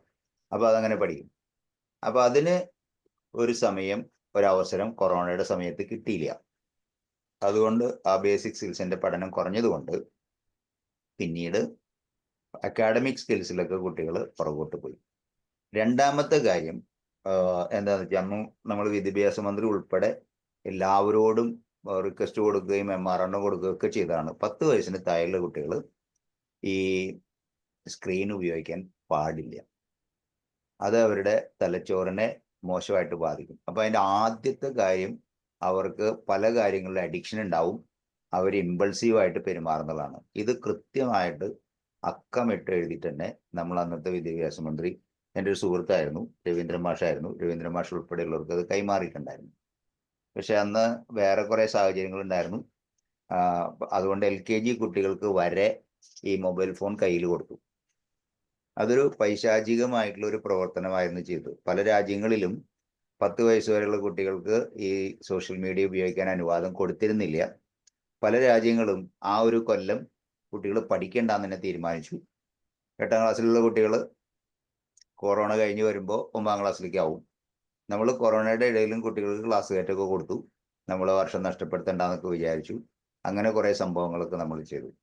വേറെ പ്രശ്നങ്ങൾ പരിഹരിക്കാനാവും. അപ്പോൾ ഈ രണ്ടാമത്തെ കാര്യം ഈ കുട്ടികൾക്ക് അഡ്വേഴ്സ് ആയിട്ട് സംഭവിച്ചു. അപ്പോൾ അതായത് ഈ കുട്ടികൾ, മൂന്നാമത്തെ കാര്യം, ഇവർക്ക് ഇവരുടെ ഫോക്കസും അറ്റൻഷനും നഷ്ടപ്പെട്ടു പോയി. 4ാമത്തെ കാര്യം, ഇവർക്ക് ആവശ്യത്തിൽ കൂടുതൽ ഭീഷണികൾ, ഭയം ഈ കുട്ടികൾക്ക് വന്നു. മനസ്സിലായില്ലേ? ഈ കൊറോണയ്ക്ക് ഉണ്ടായിരുന്നെങ്കിലും ഏറ്റവും കൂടുതൽ അടച്ചിടപ്പെട്ടത് മുതിർന്നവരല്ല. അവരവരുടെ ആവശ്യങ്ങൾക്കൊക്കെ പുറത്തു പോയിരുന്നു, അത്യാവശ്യം ജോലിക്ക് പുറത്തു പോയിരുന്നു, സാധനങ്ങൾ വാങ്ങാൻ പുറത്തു പോയിരുന്നു. ഈ കുട്ടികൾ ഏറ്റവും കൂടുതൽ കൈകാലുകൾ നിവർത്തി ഓടിച്ചാടി നടന്ന് കാര്യങ്ങൾ പഠിക്കേണ്ട കുട്ടികൾ ഒരു ജയിലിനേക്കാളും പരിതാപകരമായിട്ടുള്ള സ്ഥിതിയിൽ വീടുകളുടെ ഉള്ളിൽ അടച്ചിടപ്പെട്ടു. അപ്പൊ ആ കാലഘട്ടത്തിൽ വന്ന കുട്ടികൾക്ക് നല്ലോണം ഈ ഡിസ്ലെക്സിയ അല്ല, അവർക്ക് ബിഹേവിയർ ഡിസോർഡേഴ്സ് ഉണ്ട്, ബിഹേവിയർ പ്രശ്നങ്ങളുണ്ട്. രണ്ടാമത്തെ കാര്യം, ബേസിക് സ്കിൽസിൽ കുറവുള്ളത് കൊണ്ട് ആ കുട്ടികൾക്ക് അക്കാഡമിക് പ്രശ്നങ്ങളുണ്ട്. അപ്പൊ കുട്ടികളെ എവിടെയാണോ, നമുക്ക് നമ്മുടെ പുസ്തകത്തിൽ 25ാമത്തെ ചാപ്റ്റർ ഉണ്ട്, അതിൽ ലിറ്റ്, ലെവൽ ഓഫ് ഇന്റർവെൻഷൻ എന്ന് പറയുന്നൊരു ചാപ്റ്റർ ഉണ്ട്, ലിറ്റ് എന്ന് പറയുന്ന ചാപ്റ്റർ. എവിടെയാണ് ആ കുട്ടികളുടെ ലെവൽ ഇപ്പം ഉള്ളത്, ഇറസ്പെക്റ്റീവ് ഓഫ് ദെയർ ഏജ്, അവർ ചിലപ്പോൾ 10 വയസ്സായ കുട്ടിയായിരിക്കും, 8 വയസ്സായ കുട്ടിയായി, 7 വയസ്സായ കുട്ടിയായി. പക്ഷെ നമ്മൾ ആ ഏജ് കണക്കാക്കാതെ ആ കുട്ടിയുടെ ലെവൽ ഇപ്പോൾ എവിടെയാണോ, ചിലപ്പോൾ അത് LKG ലെവലിലായിരിക്കും, UKG ലെവലിലായിരിക്കും, ആ ലെവലിൽ നിന്ന് നമ്മൾ രണ്ടാമത് പഠിപ്പിച്ചു കൊണ്ടുവരണം.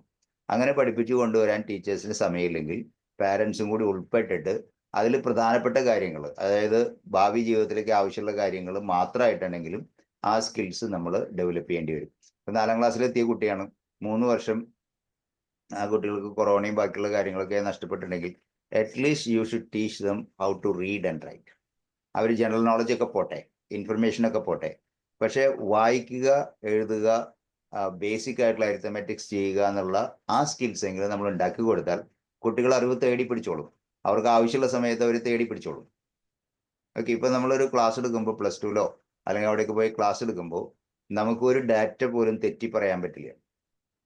പണ്ടൊക്കെ എത്ര തെറ്റി പറഞ്ഞാലും കുഴപ്പമുണ്ടായിരുന്നില്ല. ഡാറ്റ തെറ്റി പറഞ്ഞാൽ അടുത്ത നിമിഷത്തിൽ കുട്ടികൾ പറയും, സാർ അതല്ല, യു സെഡ് 98%, പക്ഷേ ഗൂഗിൾ പറയുന്നത് 97.8 എന്നാണ്, യു ആർ റോങ് എന്ന് പറയും ഇപ്പോൾ കുട്ടികൾ. അപ്പോൾ അത് ഇവരെ ഈ രീതിയിൽ കുട്ടികൾ വളർന്നു വന്നിട്ടുണ്ട് ഒരു ഭാഗത്ത്.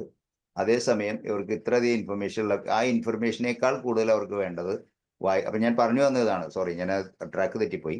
അതായത് ഇവർക്ക് ആവശ്യമുണ്ടെങ്കിൽ ഏത് ഇൻഫർമേഷനും തേടി പിടിക്കാനുള്ള കഴിവ് കുട്ടികൾക്കുണ്ട്.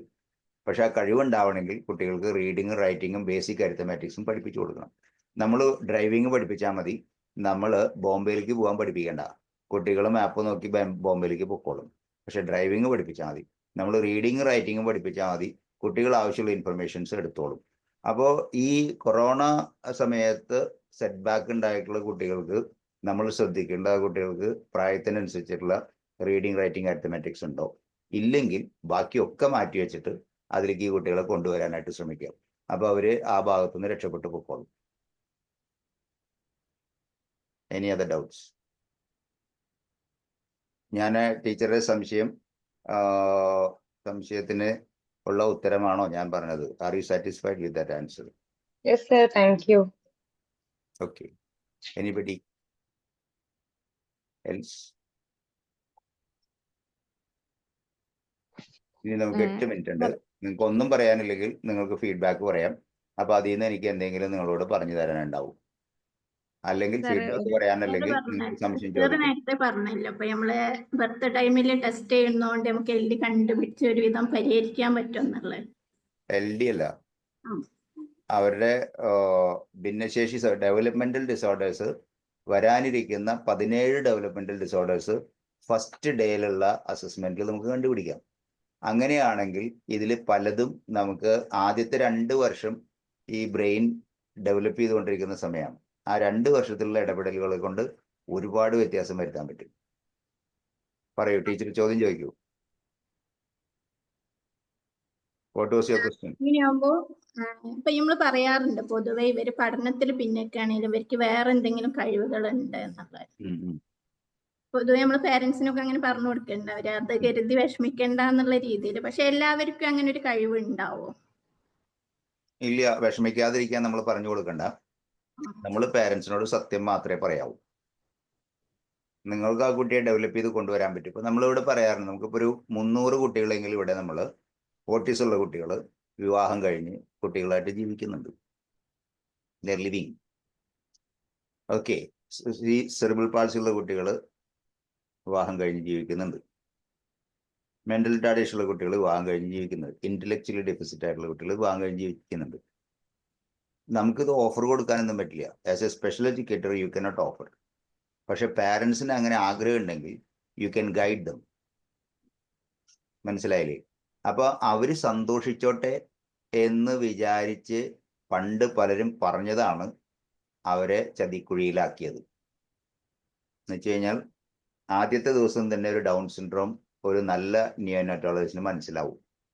ആദ്യത്തെ ദിവസം തന്നെ ഒരു പിറ്റ് സിൻഡ്രോം ആദ്യത്തെ ദിവസം തന്നെ ഒരു നല്ല നിയോനാറ്റോളജിന് മനസ്സിലാവും. മനസ്സിലായില്ലേ? ആദ്യത്തെ കുറച്ച് നാളുകൾക്കുള്ളിൽ ഓട്ടിസം പോലെയുള്ളത് നല്ല വിദഗ്ധരായിട്ടുള്ള ആളുകൾക്ക് മനസ്സിലാവും. പിന്നെ ഡിസ്ലെക്സിയ പോലെ ലേണിംഗ് ഡിസബിലിറ്റി ഉള്ള പോലെയുള്ള ആളുകൾ നമുക്കൊരു ജനറ്റിക് ട്രേറ്റ് നടത്തിയാൽ, കുട്ടിയുടെ അച്ഛൻ അമ്മ മുത്തശ്ശൻ മുത്തശ്ശി ഇതുപോലുള്ള ആളുകളുടെ പഠനവും കാര്യങ്ങളൊക്കെ നോക്കി കഴിഞ്ഞാൽ ഏകദേശം സാധ്യതകൾ നമുക്ക് പറയാനാവും. മനസ്സിലായില്ലേ? പക്ഷെ ഇതാരും പറയില്ല. കാരണം ജനിച്ച അന്ന് തന്നെ ഇവരുടെ സന്തോഷം കളയണ്ടെന്ന് വിചാരിക്കും. വാസ്തവത്തില് സത്യം പറഞ്ഞു കഴിഞ്ഞാൽ, സത്യം അവരോട് പറഞ്ഞു കഴിഞ്ഞാൽ നിങ്ങൾ മനുഷ്യനോടും ദൈവത്തിനോടും നീതി പുലർത്തുകയാണ് ചെയ്യുന്നത്. സത്യം പറഞ്ഞു കഴിഞ്ഞാൽ അന്ന് മുതൽ പരിഹാരത്തിനുള്ള വഴി അവർക്ക് തേടാൻ പറ്റും, പരിഹാരം ഉണ്ടാവുകയും ചെയ്യും. അപ്പൊ അതുകൊണ്ട് എന്തെങ്കിലും ഒരു കഴിവുണ്ടാവും എന്ന് നമ്മൾ വെറുതെ വായുവിലേക്ക് ഒരു വെടി വെച്ചിട്ടിട്ട് കാര്യമില്ല. നിങ്ങൾ ആ കുട്ടിയുടെ ആപ്റ്റിറ്റ്യൂഡ് നിരീക്ഷിക്കുകയും ആ കുട്ടിയുടെ ഉമ്മയും കൂടി ചേർന്ന് കഴിഞ്ഞാൽ അത് കുറച്ചും കൂടി എളുപ്പമാവും. നിരീക്ഷിച്ചിട്ട് വേണമെങ്കിൽ ചെയ്യാം. ഇപ്പൊ നമുക്ക് നമ്മുടെ ഓൺലൈൻ ക്ലാസ്സിൽ ന്യൂയോർക്കിൽ നിന്നുള്ളൊരു കുട്ടിയുണ്ട്. അവൻ സിവിയർ ആയിട്ടുള്ള ഓട്ടിസ്റ്റിക് ആയിട്ടുള്ള കുട്ടിയാണെങ്കിലും അവന് സാധനങ്ങളൊക്കെ അസംബിൾ ചെയ്യാനായിട്ട്, ഈ ടോയ്സ് ഒക്കെ അസംബിൾ ചെയ്യാൻ നന്നായിട്ട് പറ്റും. അങ്ങനെ അവർ 2-3 വീഡിയോ ഒക്കെ അയച്ചു തന്നു. നമുക്ക് മനസ്സിലായിക്കൊള്ളാം. പിന്നെ നമ്മൾ അതിൻ്റെ മാനുവൽ അടക്കം കുട്ടിക്ക് വാങ്ങിച്ചു കൊടുത്തിട്ട് അത് അസംബിൾ ചെയ്യാൻ പഠിപ്പിച്ചു. അങ്ങനെ 2-3 മാസം കഴിഞ്ഞപ്പോഴേക്കും അവൻ ലാപ്ടോപ്പുകൾ അസംബിൾ ചെയ്യാൻ തുടങ്ങി. 15 വയസ്സിൽ ഇപ്പോൾ അവൻ ഒരാഴ്ചയിൽ 2 ലാപ്ടോപ്പ് അസംബിൾ ചെയ്ത് കൊടുക്കും. മനസ്സിലായില്ലേ? അവൻ്റെ അച്ഛനും അമ്മയ്ക്കും മരിക്കുമ്പോൾ സമാധാനമായിട്ട് കണ്ണടച്ചു പോകാം. ഈ ആസ് എ പ്രൊഫഷൻ ആവും. 30-35 വയസ്സായിട്ട് ആളുകൾ ചെയ്യുന്ന കാര്യങ്ങൾ ഓട്ടീസ് ഉള്ള ഈ കുട്ടി 15 വയസ്സിൽ ചെയ്യുന്നുണ്ട്. നമ്മുടെ തൃശ്ശൂരുള്ള ശ്രീപദ് എന്ന് പറയുന്ന ഡൗൺ സിൻഡ്രോം ഉള്ള കുട്ടി, അവൻ ഈ മുത്തുകളൊക്കെ കോർത്ത് ബാൻഡ് ഉണ്ടാക്കിയിട്ട് ശ്രീപദ്സ് ലവ് ബാൻഡ് എന്നുള്ള ബ്രാൻഡിൽ ലോകത്തിലെ പല രാജ്യങ്ങളിലേക്ക് കയറ്റി അയക്കുന്നുണ്ട്. അവന് 12 വയസ്സിൽ 1 ലക്ഷത്തിലധികം രൂപ അവൻ്റെ അക്കൗണ്ടിലുണ്ട്. Is doing it.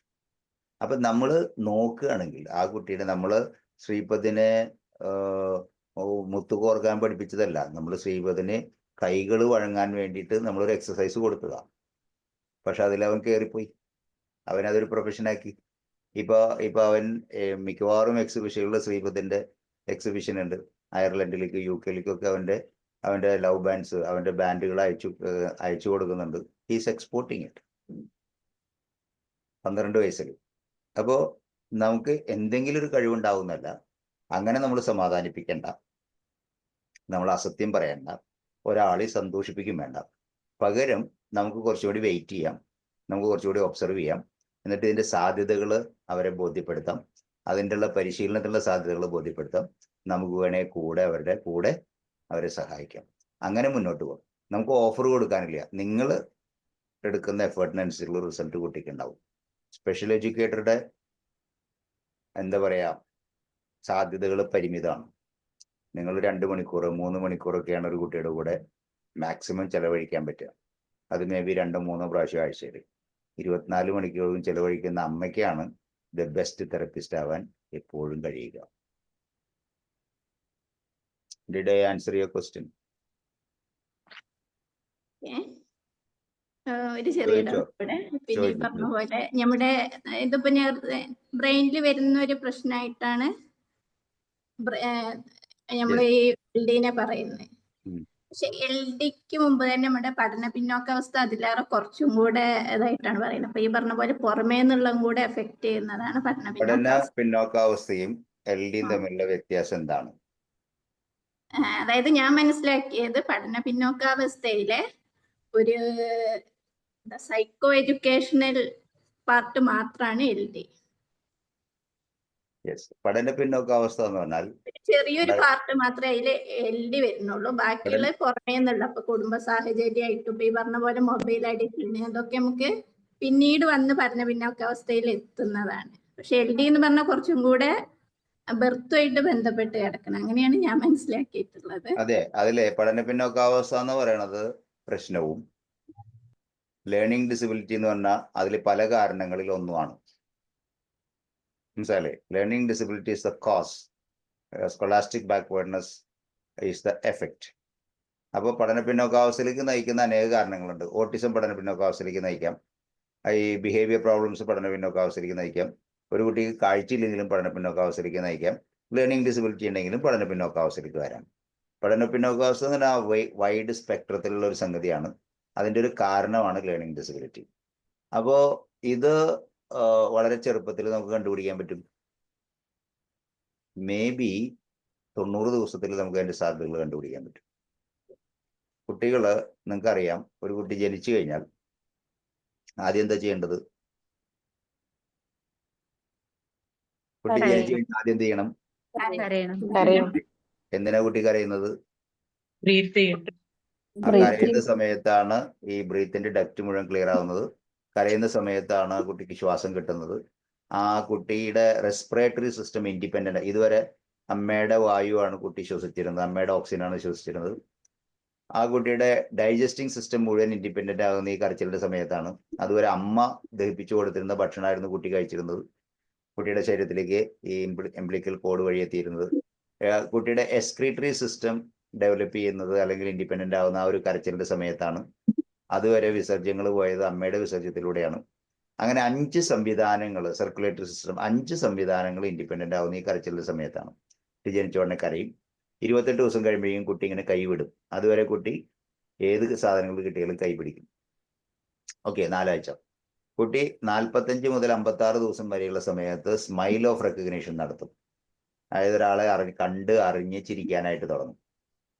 ഓക്കെ, 90 ദിവസം കഴിയുമ്പോൾ കുട്ടി കമിഴ്ന്ന് കിടക്കും.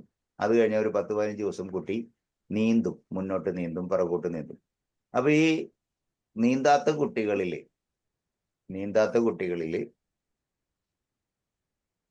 92% കുട്ടികൾക്കും സ്പീച്ച് ഡിലേ ആവും. മനസ്സിലായില്ലേ? സ്പീച്ച് ഡിലേ ആവുന്ന കുട്ടികളിൽ 87% കുട്ടികളും ലേണിംഗ് ഡിസബിലിറ്റി ഉള്ള കുട്ടികളാവും.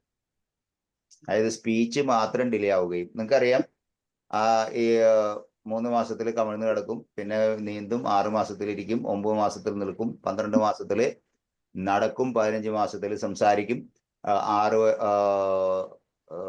15 മാസത്തിൽ കുട്ടി സംസാരിക്കുന്നു, 2.5 വയസ്സാകുമ്പോഴേക്കും കുട്ടി കറുപ്പും വെളുപ്പും തിരിച്ചറിയുന്നു, 3.5 വയസ്സിൽ റെഡ്, യെല്ലോ, ഗ്രീൻ തിരിച്ചറിയുന്നു, 4.5 വയസ്സിൽ yellow, orange,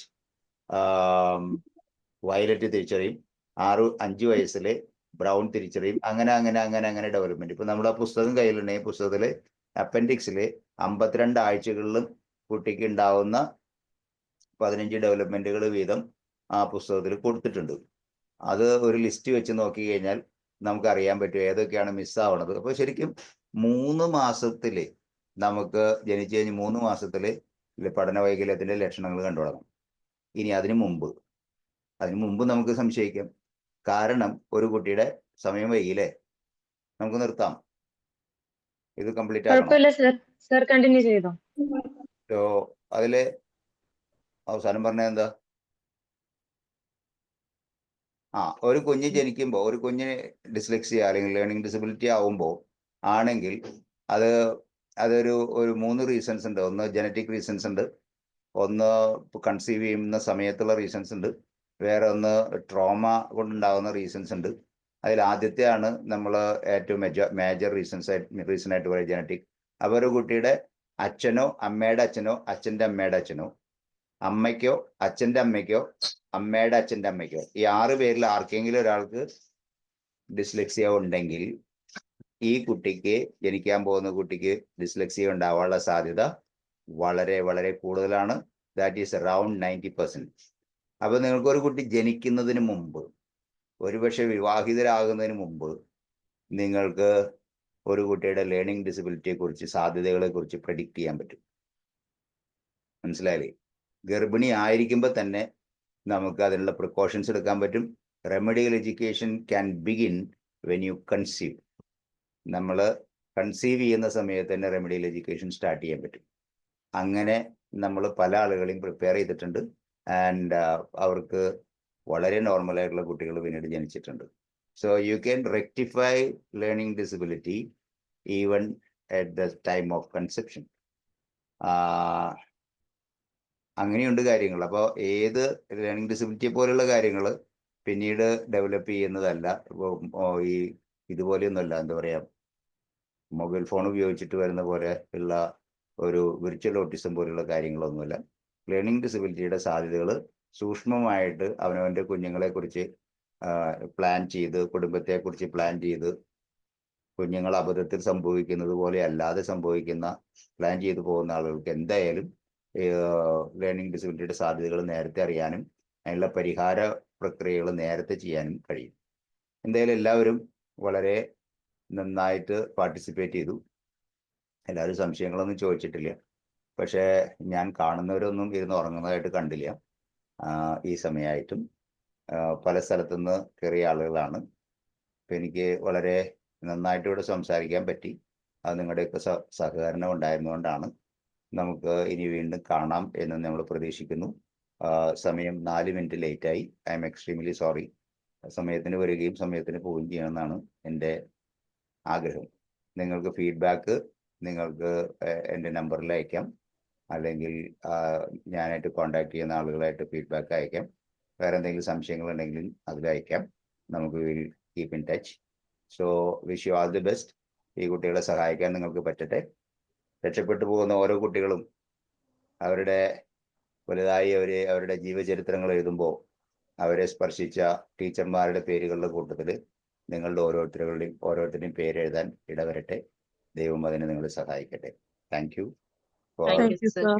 Thank you, sir. Thank you, sir. Thank you. Thank you, sir.